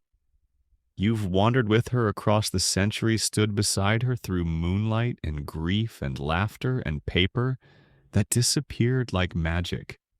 You've heard her speak in quiet rooms, and now it's time to let go.